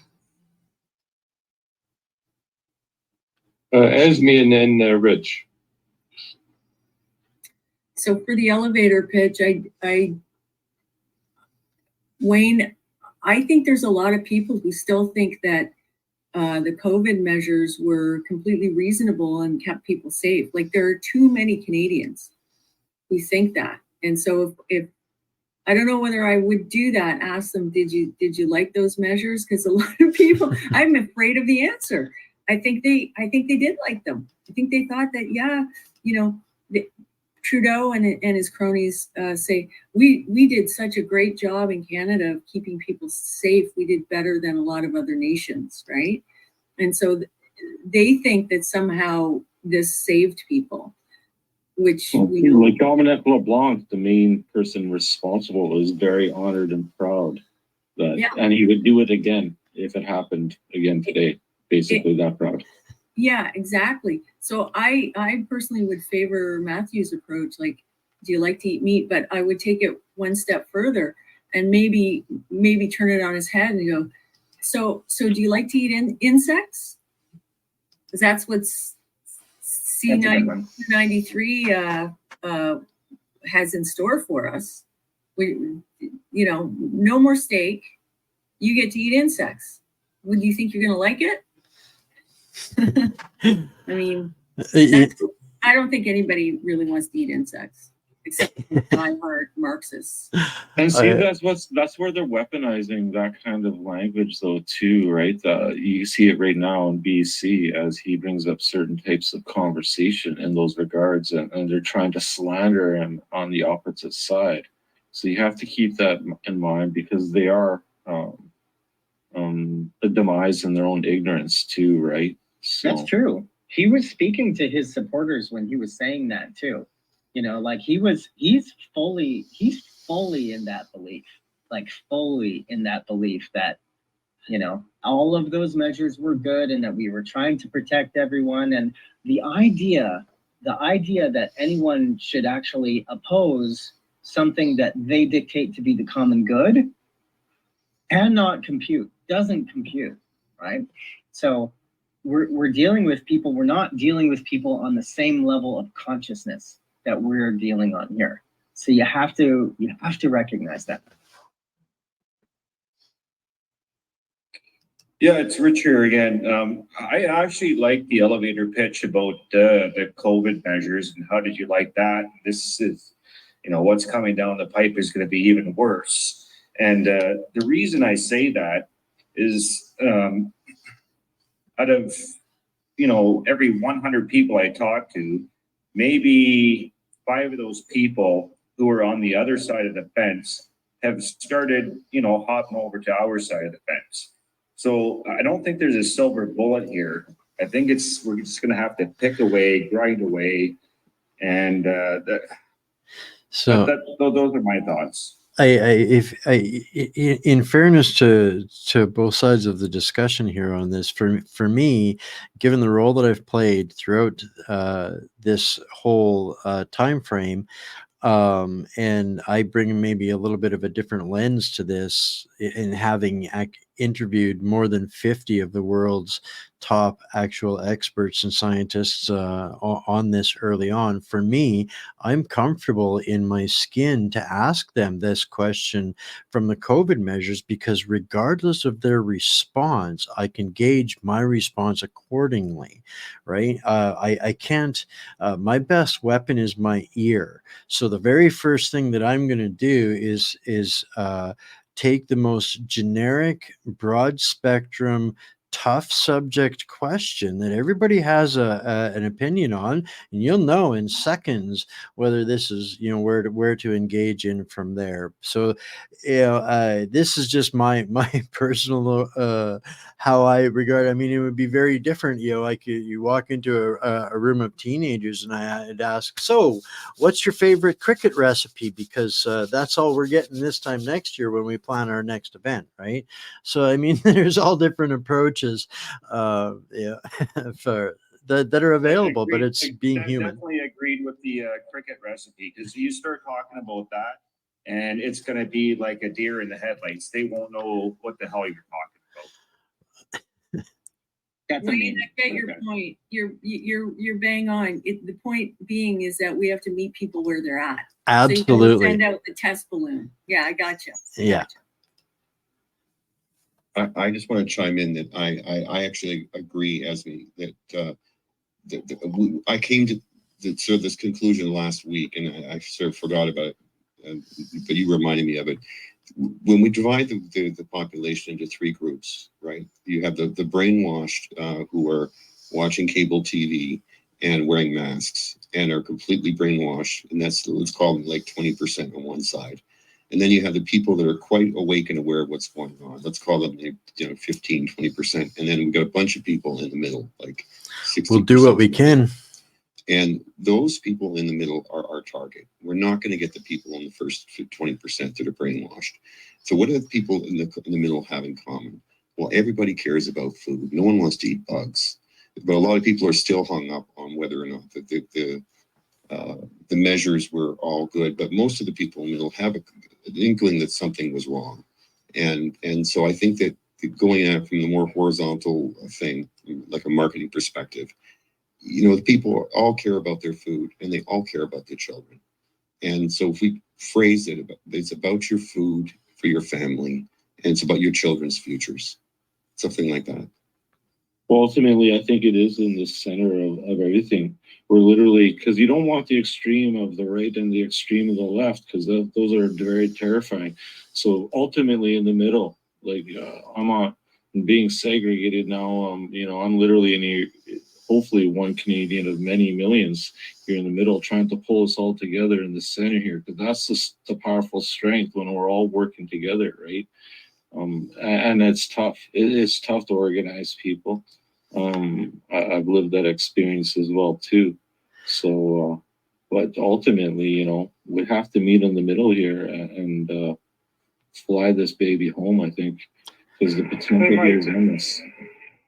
Mike, I want to add, I'm curious why the room hasn't even addressed the issue that we already have this bill in, the statute is already approved, it's already in law, it's already available, and yet no one seems to care about that, and everyone's worried about this about to be passed statute, when in fact, everyone's ignoring it's already here, it's been here for years, and why isn't anybody all up in arms over that? Why isn't anybody going to their provincial government and asking for all of that stuff to be struck down?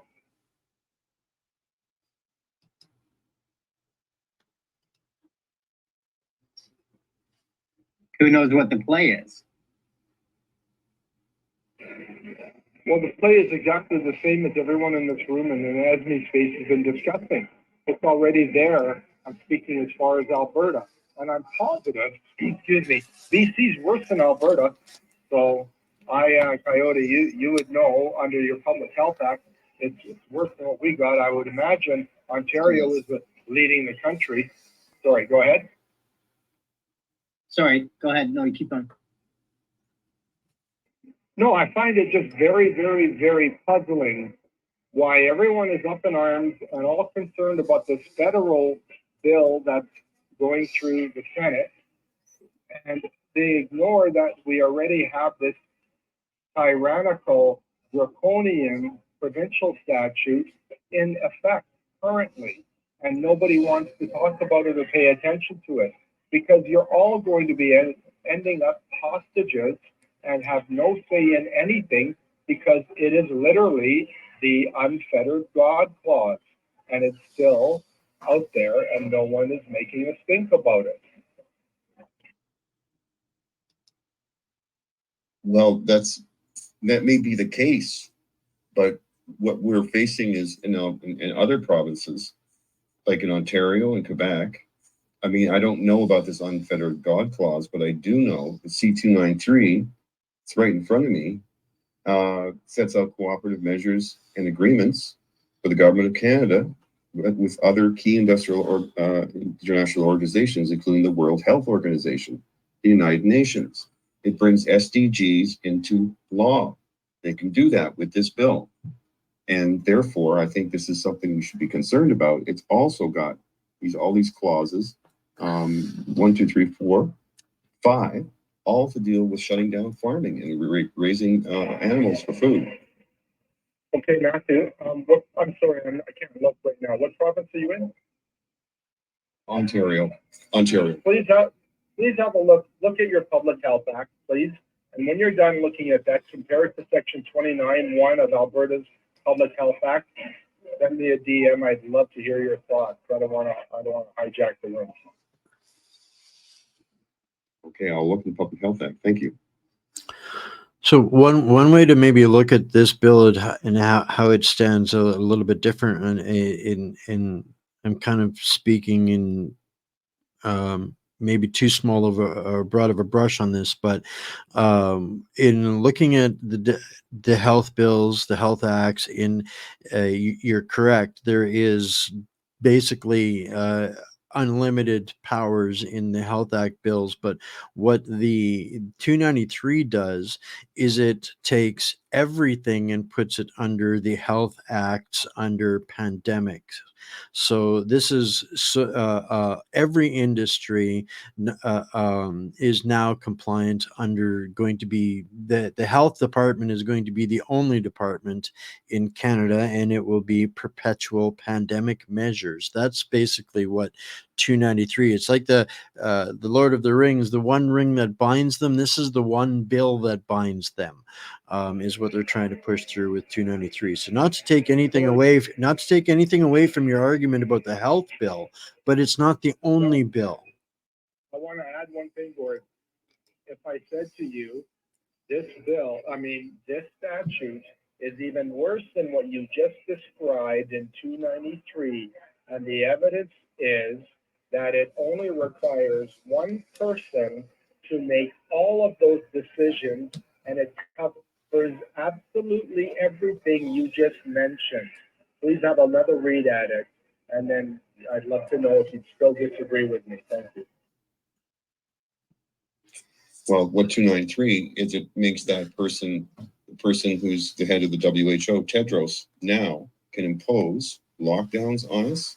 He can say that you can't eat meat because it creates climate change, which they think creates pandemics. We're now giving this to somebody in Davos. I think that's even worse. Matthew, we're giving it already currently for years to the current CMOH of every province. And that is the one person that heads the Chief Medical Officer of Health. And they have, as I've said, the unfettered God clause. They already have that. Yeah, okay. So we have so we're here talking about 293, the bill 293. And the more you're making good points here. And so there's a lot of bad legislation, I think we can all agree. So if the current momentum is this one, let's keep boosting it and let's also boost this one at the same time. Reality is that we're in a stage here in the next 12 months leading up to whatever befalls the Canadian government over the next 12 months. You know, whether things devolve into more chaos or whether more things get revealed and exposed, the end game is still the same, and that's information getting out. And that is the information that, you know, what the structure of Bill 293 is. I'm still reading this one pager, you know, that Matt has posted on the Stop C293 account, and it's fantastic. And it is my eyes are bleeding reading it. It is so dystopian. It's unbelievable. But so I mean, there's enough in this one bill to basically rip the Band-Aid probably off of a lot of that middle of the 60% of the people that, you know, Matt was just talking about, that are in the middle between the brainwashed and, you know, the awake humans. So from this context, you know, push this both, but learn it all. And again, when you're on the first name basis with your MP and MLA, bring it all up, because this is the direction that we have to go going forward. They can't be allowed to not know what they are signing us up for, and that's the reality of it. And I guarantee you they don't know. I guarantee you they don't know. A lot of them don't, and I mean MLAs and MPPs and MPs. I guarantee you they don't know. I'm looking at, and I mean, I've been paying attention to what's happening in BC because of the provincial election, and I'm seeing all of the candidates for the NDP, or a lot of, not all of them, but a lot of them are really young people. Okay. And, you know, when you're sitting here, you know, 50, whatever, and you're looking at someone who's running to be, you know, the MLA, and they're, you know, barely 30 years old, you know, and I'm looking at this person thinking, this kid is owned. This kid is fully owned by the party. And this kid has, you know, glossy eyes looking up at the party leadership thinking, oh, I'm doing so great, and da-da-da-da-da-da. They're just running the programs, and they don't know who they're running the programs for. I guarantee you. And so this has to be a way where we actually get our shoes on and go down there and talk to these people. It's the only way.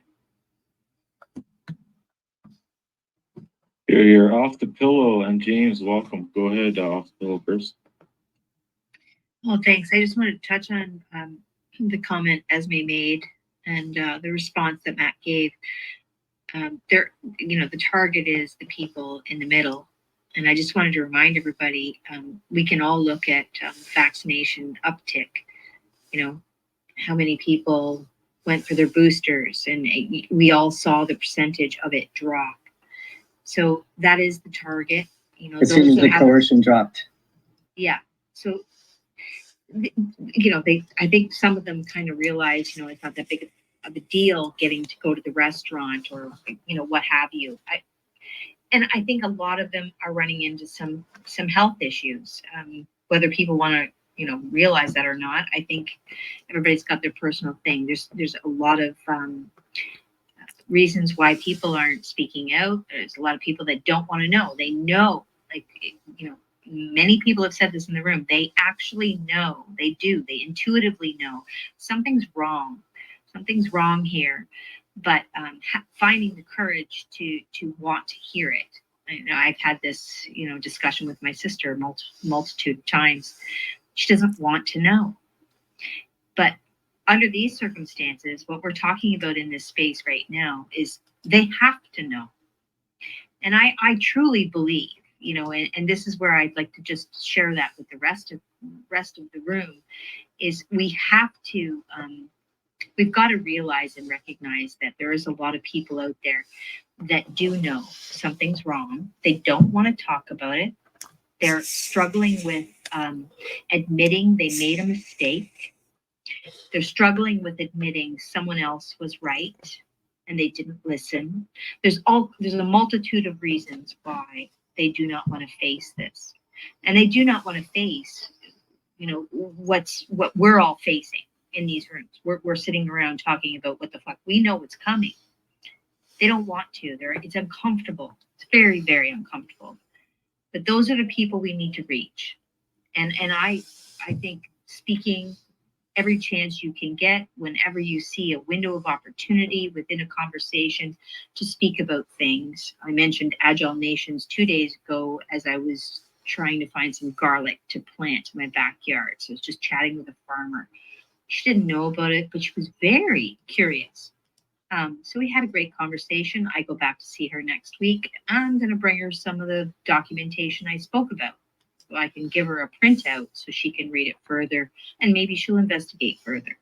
But further, like what I really want to say is, as we see the percentage of people going to get these inoculations into their body has dramatically. We know that.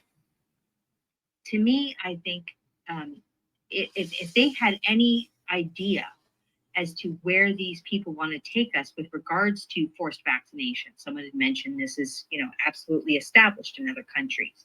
We all know this is a part of the game. This is a transhumanistic movement. These are sociopaths we're dealing with. If people understood that this was a threat to them, perhaps we could rummage up some more courage, because basically at the end of the day, this is what's needed. Full stop. Courage is what's needed in our population. And you can't have courage for something you do not know what you need courage for. And ultimately, at the end of the day, it's a lack of information. First and foremost, this is a psychological war. That's it. And people's perceptions of realities have been misinterpreted, miscued, whatever. And we, as a collective, we have to share with as many as we possibly can without sounding like a lunatic. And I'll land my plane there. Thanks. If I may, quickly on that, it's human nature to fear what we don't understand. When we understand it, we don't fear it anymore. The biggest, baddest dude will wake up in the middle of the night at the sound of a bump, and that's instinct and fear until he understands what it is. So knowing that this is human nature, and realizing that information is the key to power, but it is not the salvation. You still have to have action and courage. And otherwise, you just end up the most educated corpse in the carbon reduction graveyard. So at the end of the day, knowing that we have to educate, but if we do it from a perspective of knowing that we have to give them a path, we can't just red pill them and leave them where we find them. We have to give them a path. Find listen. Our ears are our best weapon. We listen, we find their pain point, and we give them a nugget, and they will discover on their own from there. And it's astounding with the difference when they discover it versus us talking about it. It's incomparable in results, and it is so much more effective and efficient. It might not seem so, but it truly is in my experience. So I hope that was worthwhile input. Thank you. Off the pillow.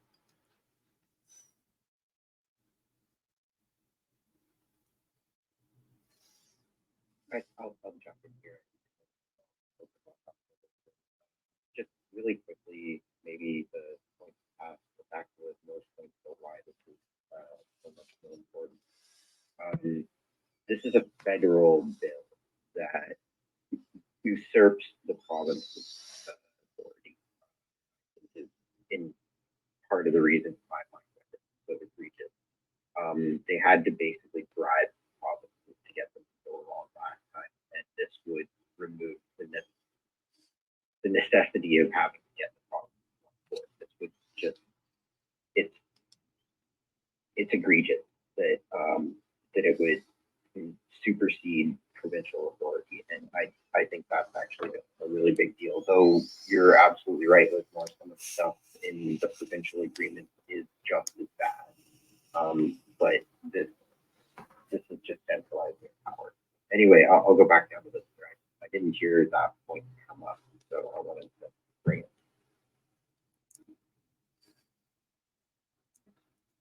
Matt, you got your hand up. Yeah, I'm actually learning some good things tonight. The gentleman in Alberta who was in a noisy background, actually, he just answered a big question that I had, because I wondered, the legislation in New Zealand, is it New Zealand or Australia? I think it's in New Zealand. It says that the minister, grants to the chief medical officer the ability to employ police and military force to quarantine people, and once quarantined, give them what they call it, the preventative medicine, which completely underscores what his point was. He said that the unfettered God clause grants in each provincial health act, grants to the chief medical officer essentially anything they want to do as long as they think it's the right thing to do to help. So what that tells me, I was wondering, is C293, is it 90%, 50%, 30% likely that it's going to grant that power? And now I know the answer. The power is already there.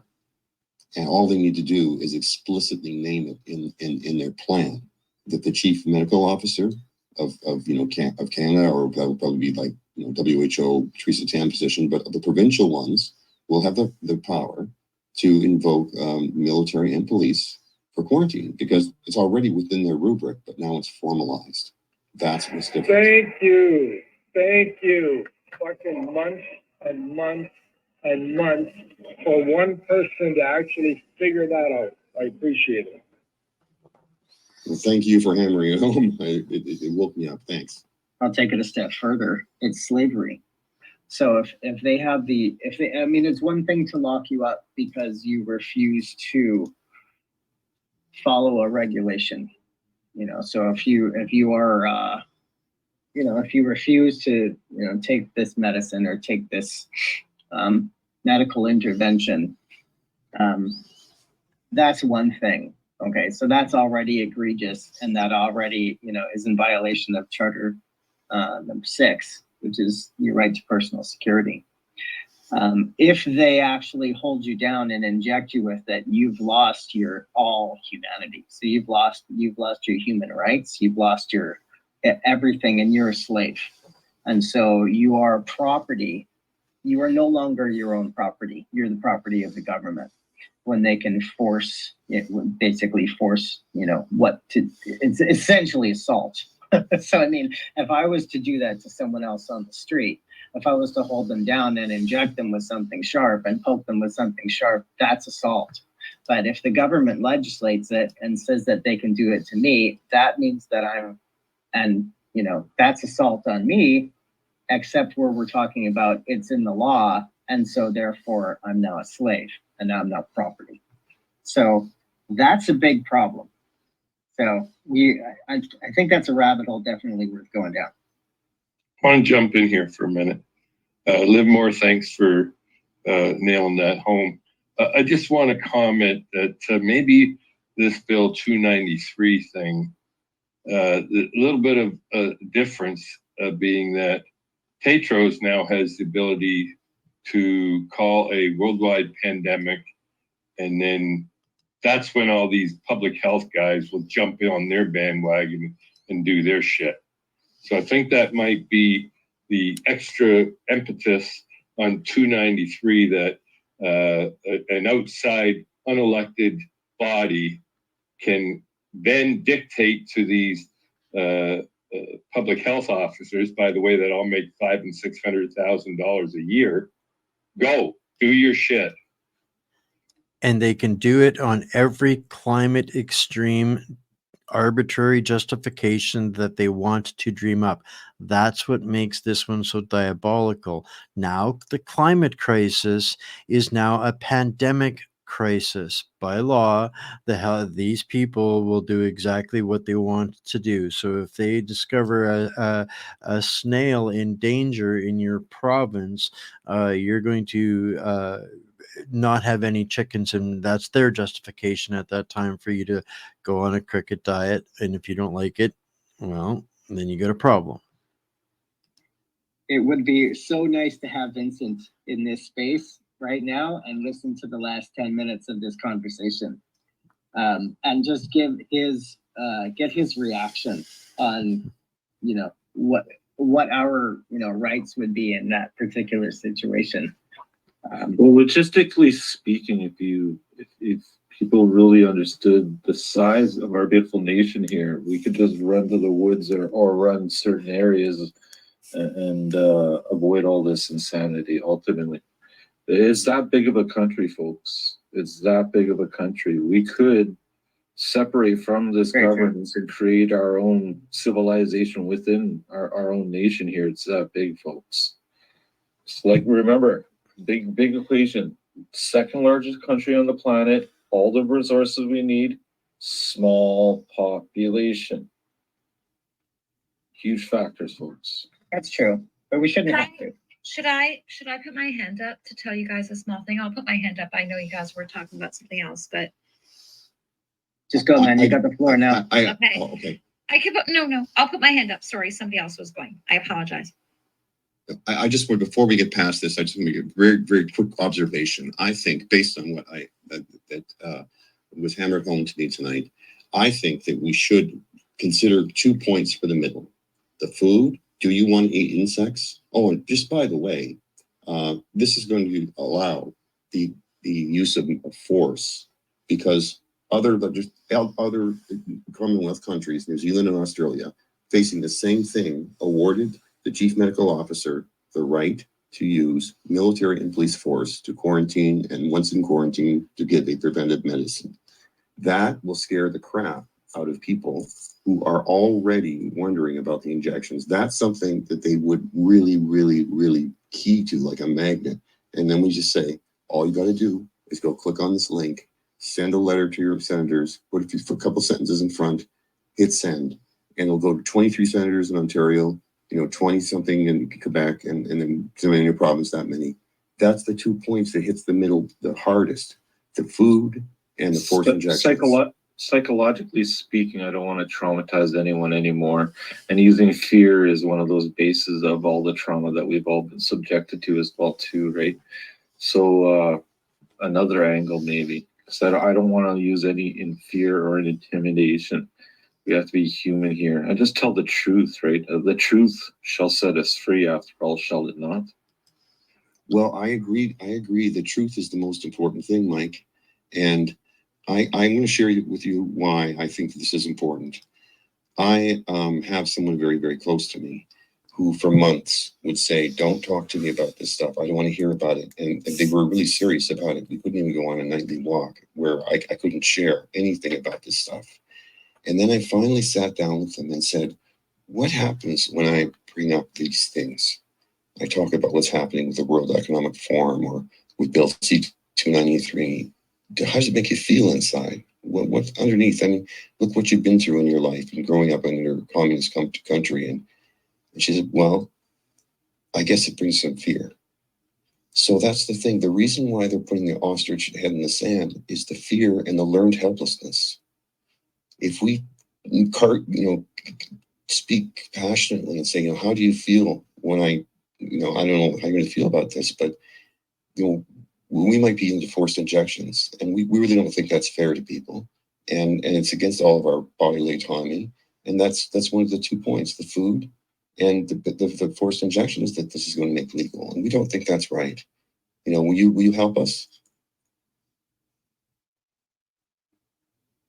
Yeah, the forced injection scares the hell out of me, but because they're going to have to put a gun to my head and put a needle in me. I just want to remind or maybe let people know that are unaware, in Ontario, twice we've had military operations, once in Chatham and once in Goderich, where the military were in the streets. So they're already preparing for the eventuality of martial law. Yeah, and Yes. TR6, I think it's really important for people to not forget. And I think, sorry if I can speak, I don't know if there's somebody else with their hand up. So if there is, just tell me and I'll shut up. Well, do you not see with your eyes? Well, I don't know. well, no, I see with my eyes. I don't see with my mouth, but sometimes it doesn't show me, So Esme's put her hand up. So Yeah, but we were expecting you next to go anyways, Murph. So go ahead first. I'll put my hand up. No, you're new to the space. Go I'm ahead. not new to people. As You are long good as- to go. Yeah, the host and the co-host usually direct the space, so feel free to speak now and we'll talk to everything. A couple of quick things, really quick if I can be, and I'll try to be very. So I know what you guys were talking about and what the space topic is, and I may go a little tiny bit off, just as a bit of an anecdote for what I'm finding a little bit funny right now. But yeah, you're totally right. TR6, like some people. I mean, I sometimes wonder if it's the people who got the double vax who have changed their minds or whatever, what we went through. I mean, I paid for an entire first aid for myself and my teenage son. To go, we paid for first aid to go. It was like January 3rd, a big snowstorm, and we were turned away in the middle of the class. We were made to feel like shit. That's a pretty bad thing when you paid $100 and something bucks each to go and do a first aid, which means essentially you're going to be helping people. Okay. I just, on a lighthearted note, if anybody cares, and I have pictures, it's really very funny. It's very funny. I've put up a Trump sign. My first Trump sign got stolen, so I ordered more. My second Trump sign got kicked. I have cameras. So I'm monitoring the cameras, and I'm sort of looking around for anybody in Ontario who can tell me, like, what can I put on my sign? But I don't want to injure somebody, but also maybe some staples or something. Like, I know I'm being funny, but like, I'm not. Like, this is my property. They keep stealing the things that I'm paying for. So this is something, I know it's a bit different than your topic, but I was just trying to be a bit lighthearted. It's really sad to see on my camera somebody taking my shit and then kicking. So now it's up on a bush. The Trump sign is now. And then this is where we have to step in and just redirect. I'm sorry, Murphy. This is a very important discussion we're having, and that does take away from the conversation at hand. Good story, and fair enough. Free thought in Canada that you can have a lawn sign and that nobody. But yeah, we're gonna stick to the discussion at hand, and best of luck to your sign issue there, especially when it comes to a Canadian topic going on tonight. Gesme, go ahead. Well done, Mike. Oh my God. So getting back to the elevator pitch, the other issue that I think will really resonate with people is the removal of our right to travel throughout the country.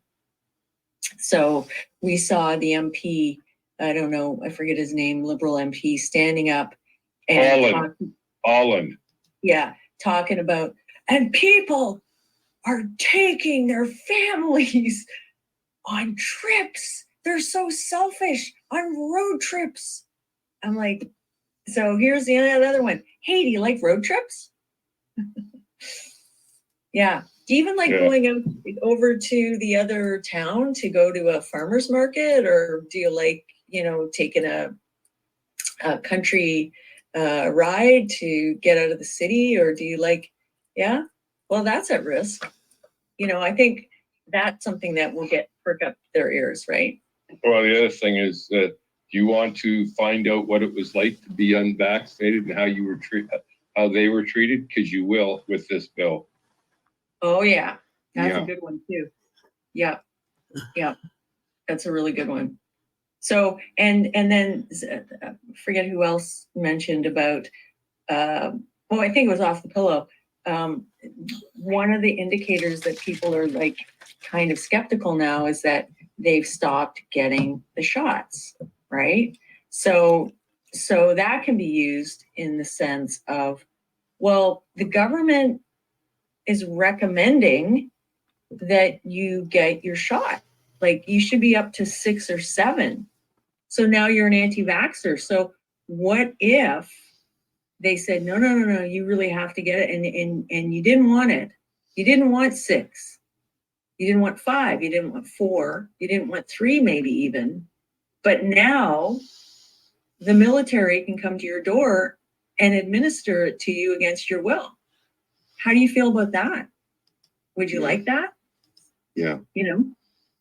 Well, you remember, I don't know if you remember Doug Ford in Ontario, but when people weren't rushing out to get the booster or whatever in Toronto, he was suggesting that they go to these high rises and then vaccinate these people at the door. That was Doug Ford. Yeah, he's such a conservative, ain't he? We had Rachel Notley doing the same TR6, and your point going back to the outside, you know, Tedros starting the chain of reactions, that's a very good point there. So these are all about chess pieces being moved around the board until they put us in a position where it's checkmate.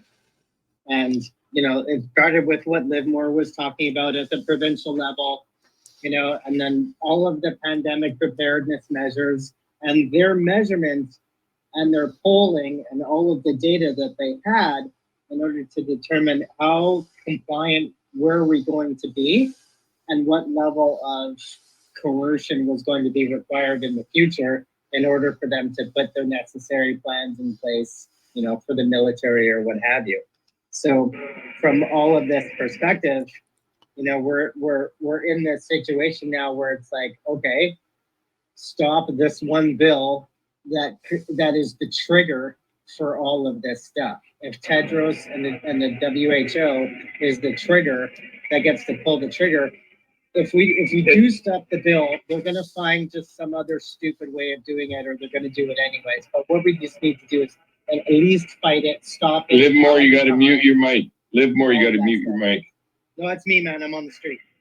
It's me too. I'm sorry, but it's not the trigger. It happens without Tedros. It's happening already. It happened in Alberta. I want people to understand we don't need Tedros to start the chain of reaction. It's already happened on its own. Right, the media could do it. Yeah. No, it's already happened here. The CMOH and ministers already did it once to Alberta. Thank you. All right, Trudeau and then Rich. Just quick thoughts on approaching people and how you talk to them. You know, Pillow and whoever was mentioning that their buddy didn't want to talk about it. If you give them the tools and let him figure it out for himself. Just introduce him to it. Here's the tools. Here's what we can do. And it's no different than the vaccine mandates. You have so many people that got injected, and now they're really starting to question their decisions. If you give them more tools, and like, yeah, whoever mentioned letting them figure it out on their own is a huge, powerful tool for us. But you got to give them the tools, at least give them a where to go, where to start. Because that's, people get frustrated and lost, and then they give up. If you give them a starting point, let them go down that rabbit hole on their own. Here's what we can do, you know, just give them a starting point. That's all you have to do. And the rest will take care of itself, honestly. The best thing is finding out for yourself after all, right? Just if we can nudge people in that direction for them to find out for themselves, that's when it really hits them. And that's the best method to do. It's harmless, right? You aren't scaring them. Although it may be scary for them to find out, but they're finding out the truth, right, on their own. And that's the pill that they have to ultimately find and swallow. We can't force it upon anyone here, folks. Once they've scared them, we can hope for the best. Those who are awake and do get awoken to this nightmare through circumstance, through injury, through having to get an organ now and realize you have to be fully vaccinated to get an organ transplant now, et cetera, et cetera. Those butterflies are already out there, right? And it's circumstantial where a lot of people are unfortunately going to be rudely woken up to the reality of the world. And that we have to manage kindly because people are going to be freaking out in those regards. Once they discover the thing that scares them, if you haven't been the one that's been trying to get in their face about it, you're going to be the safe place that they're going to come to ask questions about it. That's why you want to plant the seeds, so that once they've discovered it for themselves, they'll come back to you, and that will bridge. From there, they will go on a hunger, starvation, obsession with trying to find out, and the delusion, the illusion, the satanic lullaby, whatever you want to call it. That's what the truest way to break that and shatter that is just through the simplest little, let them discover the smallest little crumb, and don't become the hostile person that's trying to shatter their worldview. That's where we get, our put our emotional impetus on how critical is that they understand. Well, that's our burden. That's not what they're looking for. Give them what they're looking for, and they'll come. They will come 100% of the time. I think one of our main duties is to give people a soft kind of place to land, because these are terrifying times after all. Just give them a direction. Just give them a direction. We got a new speaker here. I know off the pillow, and Rich, you've had your hand up, but our friend Bob, the fact checker, has a new speaker and hasn't spoke yet. So we'll pivot over to Bob, and then we'll jump back to the existing hands. Hey, thanks, JR. Well, great conversation, but I'm forward thinking on this is, how do we stop this? Because our generations are going to be, dead and gone one day. And I'm looking for a mechanism that no future government can get away with this type of tyrannical behavior. So I think, for Canada, for countries that are facing this globalist push, we've got to all put our minds together and collectively come up with a way that absolutely puts a full stop on any government even considering moves like this, right? Because even though we may come up with a mechanism to stop it temporarily, I think that push is always going to be there. I don't know what the answer is, but we need to come up with a way to completely lock the government out, any elected official from even proposing bills like 293 from occurring. So anyway, thanks for the mic.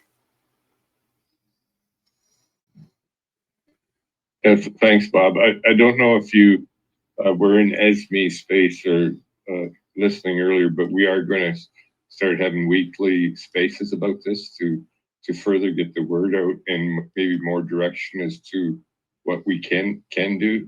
There's the letter writing campaign to the senators right now, but they've got some big time speakers with full knowledge going to be coming in. So the more we can get it out and get people get Canadians in this space, we should have thousands of people in this space. This is the most critical issue facing Canada right now. And we need to get people engaged in waking people up and go from there. So, Mike, I don't know whether it was off the pillow or Rich first. Rich can go. He was first. Yeah. Great, thank you. Just a couple of questions, and once again, I apologize because I'm new to this whole X space thing. So you guys mentioned a weekly pace. How can we be notified ahead of time so we can plan to be on the space? And then I have a second question. Well, depending on if TR6 is going to be the main host or myself or Matt, follow all of us as we put this space out. You'll get a notification that the space is going to be going out. Also, I would say quickly follow stop C293 COMTEE, COMTEE. And that's our committee account. And we will for sure, when the next one's booked, that's the first place we're going to put it and make sure we get people to see that. And there's not a lot of posts coming out of that one, so it should be showing up for you. Yeah, I just follow the people in the space, and we will be heavily promoting it through tweets. So somewhere you'll see it, and you can set a reminder. Okay, yeah, because this is definitely been uplifting for me today. I've just been going in a million different directions at once, trying to find some focus and kind of trying to figure out where to focus my energy. So I really enjoyed this night. So I'd like to keep on top of that. And the second question or request that I have is for the elevator pitches. For those of you that have suggested some, is there a way that you can put in the comments so that I can bookmark it or find it for future reference? I actually have been putting my hand up to mention, I've got 4 of them written down. I'm going to briefly read them, and I'm going to put them into the COMT, the stop C293 COMTEE account. And they are: 1, food. Do you want to eat crickets? 2, you like road trips, and you know where that goes. 3, you do realize that you're supposed to have 7 shots now. So you will be an anti-vaxxer in the next pandemic. You remember how those people were treated. And by the way, 293 will, potentially be enabling forced vaccination. Imagine how much worse that would be. And the 4th point was, look, Tedros can just like he did in July of 2022, no one had died from monkeypox, but he declared a monkeypox PHEC. So we can expect that we have lockdowns and pandemics, PHECs declared like crazy. You're always going to be in a COVID. Do you want that?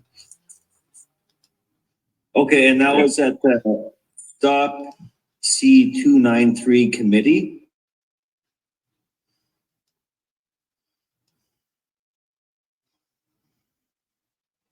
So if you're in the Twitter, if you're in the space, scroll up to the top of the space, you see all the dots along the top. Those are posts. Most of them come from that. Most of them come from that Twitter account. Click one of the posts and follow it. Okay, great. Thank you. Off the pillow. Go ahead. I just wanted to hit home what Wayne was saying earlier. And this also goes to what Bob was asking. Like we have to come to this realize, we have got to stop this. How are we going to stop this?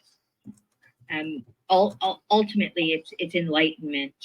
Enough people have to come to a level of understanding as to what's happening to the world around them, and we can't just bombard people with a litany of information, especially information that sounds so insane that they're just never going to believe you.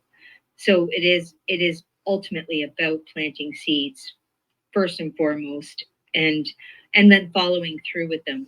Similar to what I'm going to do like next week. I want these garlic things. She has them. She told me she'd have them next week. I'm going to print off the things I spoke about, and as I pass them over to her, I'm going to bring up another thing which I never did, which is the biodigital convergence. And it all ties into the 4th Industrial Revolution. There are many people that we know personally that don't even know who Klaus Schwab is. They don't even know the name that is affiliated with the World Economic Forum or the Committee of 300. Like someone was mentioning all that earlier. These are things that people have to and must do on their own and in their own time. And in order for them to cognitively connect the dots to what's happening, is they have to do it on their own. And I've learned this through life experience. My son tried waking me up for 15 years. He was a child, man. He was a teenager who started understanding things beyond my comprehension, or at least what I was willing to accept. And when I did accept them, there's a roller coaster. So there's a grieving process that people have to go through when they start to understand how much of an illusion this world is. And it's traumatic, and it's something that everybody has to, it's a grieving process. So it's personal. And so is the understanding of what's happening. All we can do is plant seeds and encourage people to become informed. And all the reasons why we're talking about, we don't want to eat crickets. We definitely don't want to live in 15-minute cities, which are open prisons. There's all kinds of things that, as Matt has spoken to, like on points that we can, kind of ask people. But I find the most helpful way to get people to engage in questioning things is to let them open up the door. And there is a lot of things that are happening in our world where someone will mention something and you hear that, and that's an opening to walk in and plant something, or just place it down in front of them where they can expand on the subject matter as to what they're talking about, if I'm making any sense. But I just wanted to just totally reiterate that we can't wake anybody up, not to this level. They have to do it on their own. But what we can do is plant seeds, and we can plant them in the grocery store. We can plant them at the doctor's office. We can plant them everywhere we go. Post office, blah, blah, blah, blah, blah. The list is endless. We have to engage with people and speak to them. I'm not sure you're going to get anywhere with somebody that's got gloves and masks on. That's for sure. But we have a whole group of people. I just spent a week in the hospital. My daughter was hospitalized, and the majority of medical staff aren't wearing masks. When you walk into this big, huge hospital that has like 5 different entrances, there's tables with all kinds of masks on them for people to just put on randomly, with a big sign that says they're not mandatory. Maybe in some places they will be, but many people just pick them up, put them on, but they won't put them on when they go to the grocery store, but they did it there. So these are the moments. Good question, Lori. If somebody how our population is functioning. does get a response and they're open to sharing it with me, I'd like to know. The people that are entering are just triggered by that, and that's the psychological war we're in. If it's there, it's a type of programming and priming. And a lot of us can see the priming. It's like in our face. They can't see it. Anyway, I hope I made sense. But you always make sense off the pillow. I just want to make the room aware. We have 2 very experienced hosts in the space tonight, that being Bob, the fact checker, and Joe Rampart. They do Canada Talks, and I don't know whether you've changed the name to the Bob and Joe show, but with these big spaces that we're going to try and have dedicated to Bill 293, I know in your spaces you guys talk about a lot of different topics, but I'm sure this will come up in your spaces as well, and I'm sure you will promote this space in your spaces, which will help to get more of it out there. I see Tally. I'll bring you up here.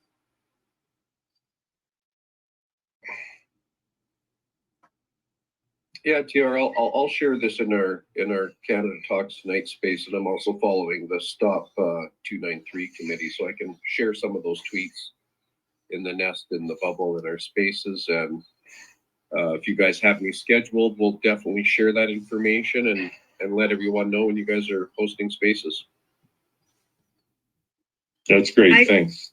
And I just want to say TR6, Canada Talks Tonight is a great space. I hope other people join it. I just want Rampart and Bob to know, while my daughter was hospitalized, there was one night in particular, I slept in the back seat of my truck. And you guys were my like story time as I was falling asleep. And I felt like I said, I need to inbox and tell you guys how great you are. They kept you company while you were in your car. Sure did. And It was a great space. Really was an awesome space. This would have been last week sometime. Anyway, thanks guys for holding that space. And I'm not awake that late usually. So I was really happy that I had an opportunity. Thanks again. Just wanted to say it. This is like a record long show hanging out with Yeah, I'm you not guys normally tonight. awake at this time either. I've been taking a little break from hosting spaces. Looks like I'm getting back into it, but This is like the life yeah, of radio. this is way past my bedtime. But I'm ready to go. I mean, early on when we were doing spaces, we would run spaces for 15, 16 hours straight. See? I don't think I can do that anymore, but it's nice to see a lot of these. I'll keep you awake, my amigo friend. Yeah, I'm sure you will. I think Mikey's the farthest east, so he's the. Yeah, you're telling me. He's I'm definitely in the future here. With the late night stuff. Go ahead, Tally. Welcome to the space. Thanks very much, guys. I've just joined about 10 minutes back, so I might have missed a good chunk of it. But one thing that came to mind on the topic of forced vaccinations, and that's certainly dystopian, is that, and it may be adjacent, but just in terms of mRNA getting incorporated. So I know they're shutting off fertilizer, they're trying to essentially centralize and corporatize farms. And I think that's part of the general plan to bring in mRNA, and they're doing it with pigs. I know they're doing it with cabbages. And it's somewhat adjacent to 293, but I think it's related.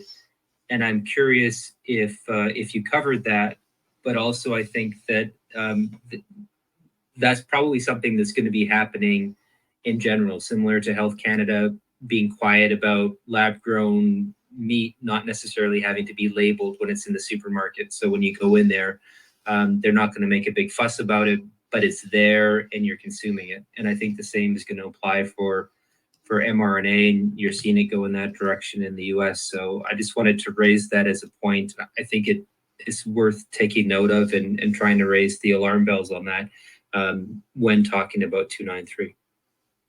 Yeah, Tally, that is all in 293, and maybe Matt, you can give a quick rendition of the food portion and the animal portion that's in that bill for Tally.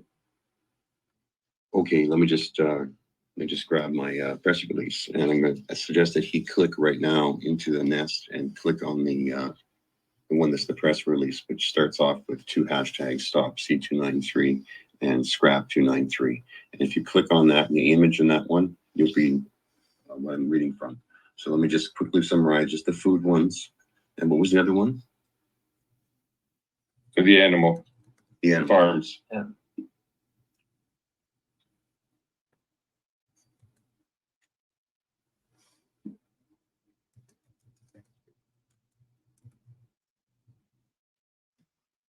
Okay, here we go. Here it is.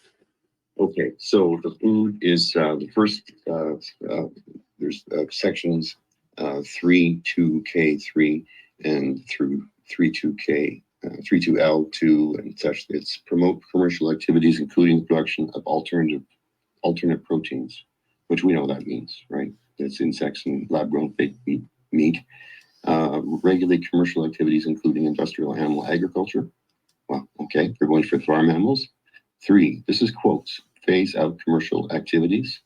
including those that involve high-risk species, unquote. Well, we know what high-risk species are, right? Cows fart, causes climate change, causes pandemics. So cows, swine, of course. Swine flu, yeah, they're dangerous. And the chickens, they might get bird flu. Okay, yep. So they're going after all of our animals because they're high-risk species. 4, regulate or phase out live animal markets. So now farmers can't, buy cows from each other and open auctions to, manage their stock, their genetic, getting new blood in, new genes. Nope, can't do that in agriculture now. And then the amendment to the Health Act. But we were going to go just the food and the land. So yeah, changes to land use. What do they need that for? They believe, according to the Harvard School of Public Health, Chan School of Public Health, that farmers living along a wild land, they might encounter wild animals and get get a flu and turn into a pandemic. So we got to expropriate farmland. especially around the wild areas. And we got to move rural people into the city because raising their own food is causing pandemics because it causes climate change, you see. So that's the thing on food right there, and shutting down basically our use of eating animals and getting into insect protein and changing of land use, which means you can put you in 15-minute cities because they believe that's going to save the planet. Thanks. That covered off Tally-ho. Yeah, no, thank you. I think it did. I mean, I'm not sure. It just, again, the idea that I think they're going to be vaccinating animals and doing it with vegetables outside of 293, and that was kind of the side point I was making. So I think you're going to be consuming mRNA, whether or not Tedros says there is a pandemic to be concerned about. So. Oh yeah, they've been doing pigs for a while, I guess. And cabbages as well. And one of the things that I'll be quiet after this. I'm taking up a bit of space. But the one other thing worth noting, I believe it is in Tennessee, and this might be useful in terms of what can we do. They do have mRNA cabbages, and I believe it was the legislation in Tennessee that they put forward was that, look, we're not going to ban mRNA vegetables, but if you're going to sell them, you need to sell them in a pharmacy, and you cannot sell them in a supermarket. And I think there's some clever legislation that's starting to, is kind of nascent, but is taking place. And in some cases, it's in the States. And I think it's useful for us to look at that because aside from just sending an email to a senator to say, look, this is scary, we don't want it, legislation, can we have a copy and paste across, whether it's stuff Danielle Smith's doing or something that's down in Tennessee?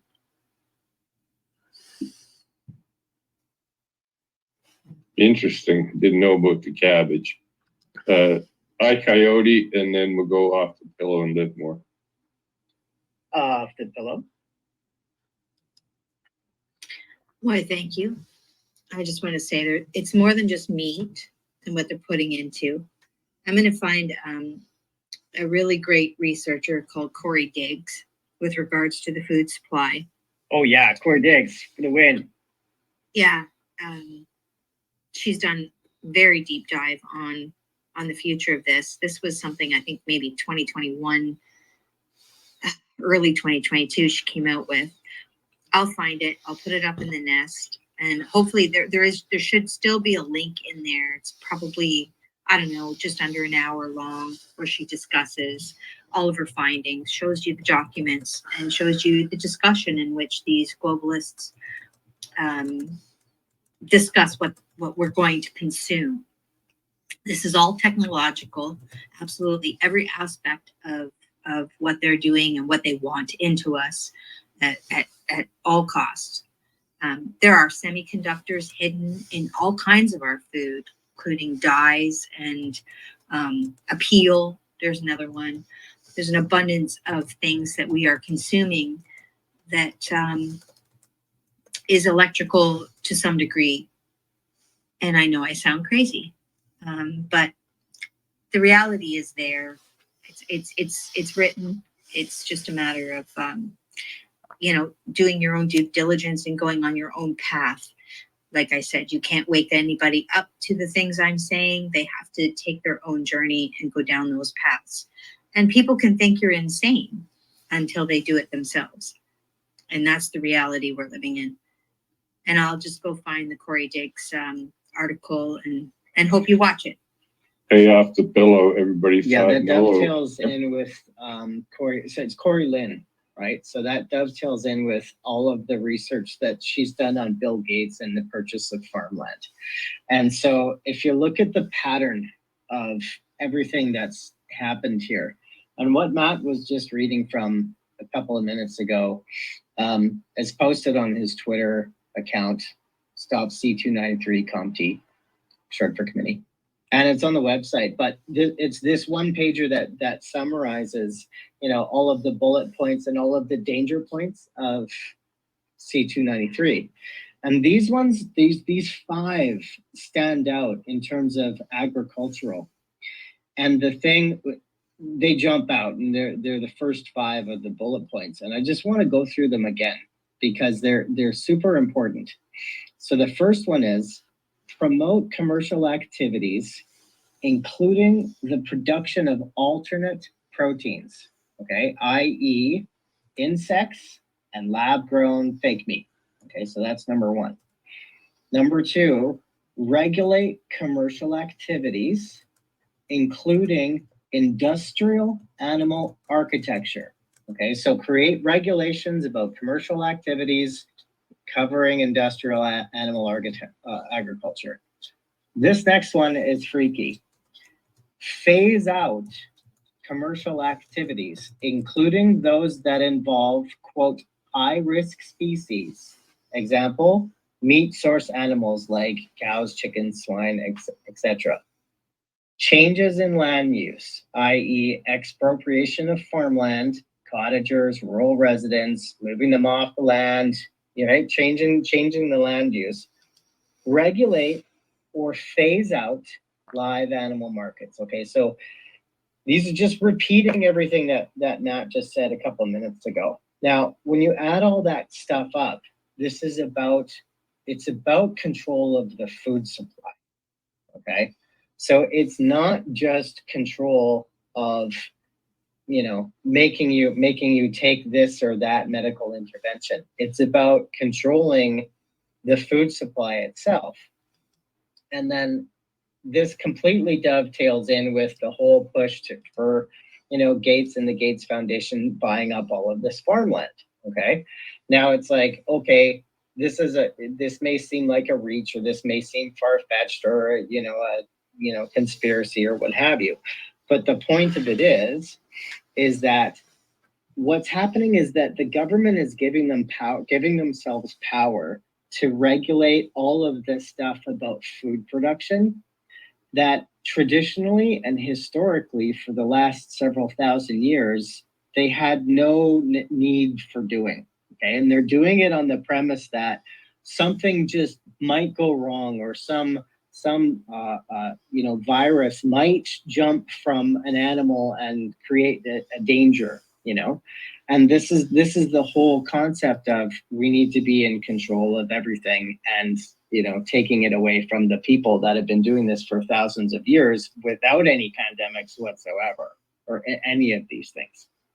So I did just want to really point that out. Yeah, Wayne. I think Livermore is next, and we'll get to Wayne. Yeah, I'll be real quick. I want to thank you, TR, and everybody who participated. I appreciate the ideas, and there were some great ones, especially when I asked that question about the elevator pitch. Got some good ideas, good feedback, number 1. Number 2, my comments were not in any way intended to take away from the topic of 293. And Idon, I think that was you talking. Those were awesome. Yeah, man, no, that was great. No, everything you said was awesome. I thought it was awesome. Yeah, and if you just reiterated those points, that was awesome too. That puts a whole new light on it as far as what to focus on, in my opinion. And that was it. I'm out of here for the night, and you guys have fun. Enjoy. Thanks, Livermore, and we can actually hear you now. I'm in my hotel now, nice and tucked in, buddy. Get some sleep. Go ahead, Wayne.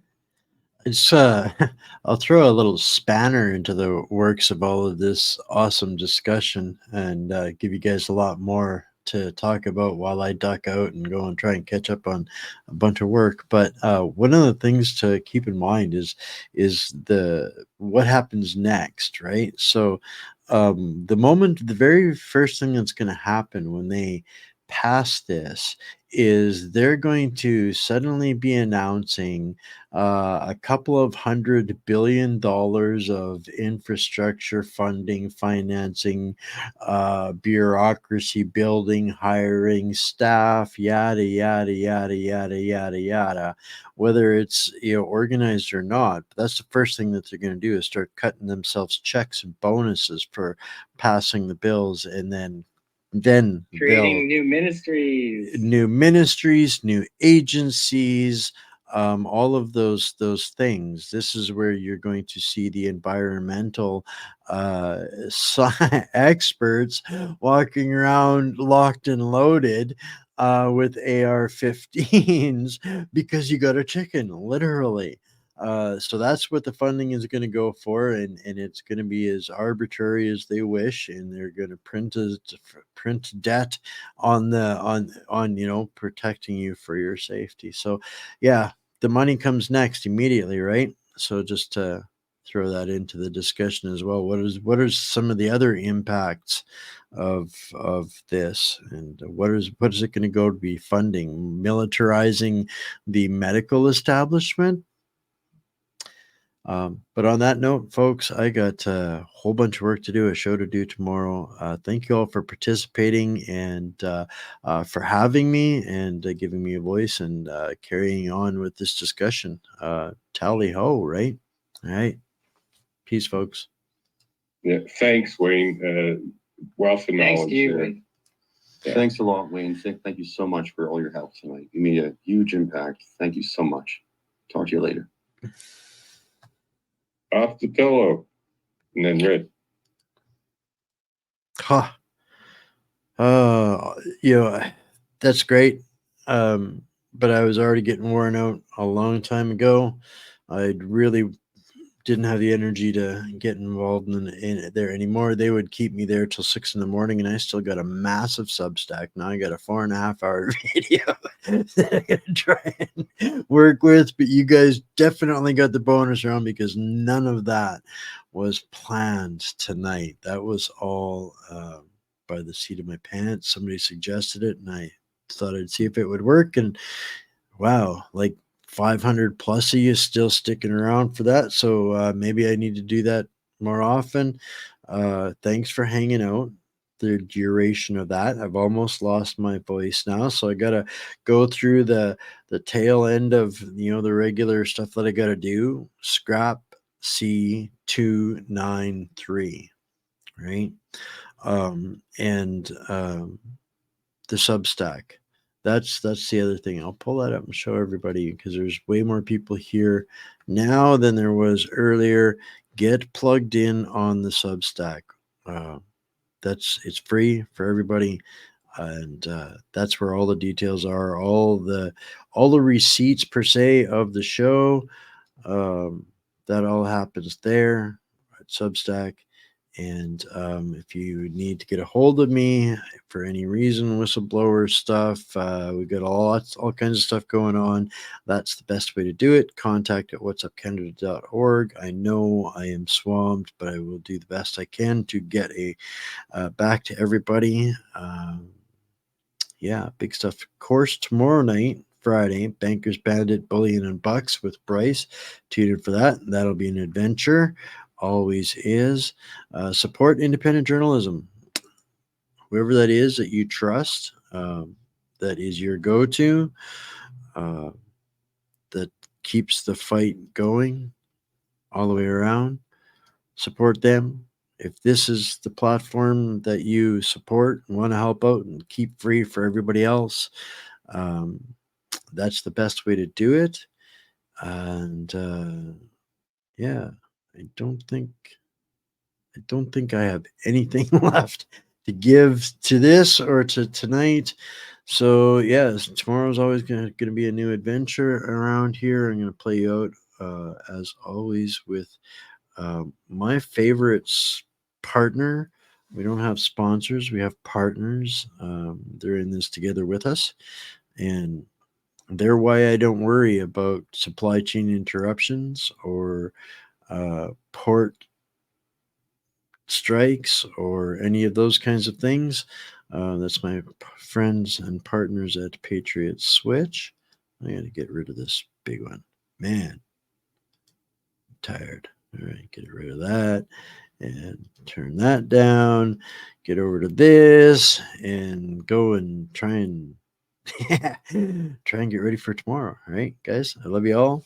Get plugged in. We'll see you tomorrow, same time, same place, 7 o'clock Eastern, and who knows what's going to happen. All right, stay mighty, my friends, family, patriots. prisoners and hostages, wherever you're at. And we got this. We'll see you tomorrow.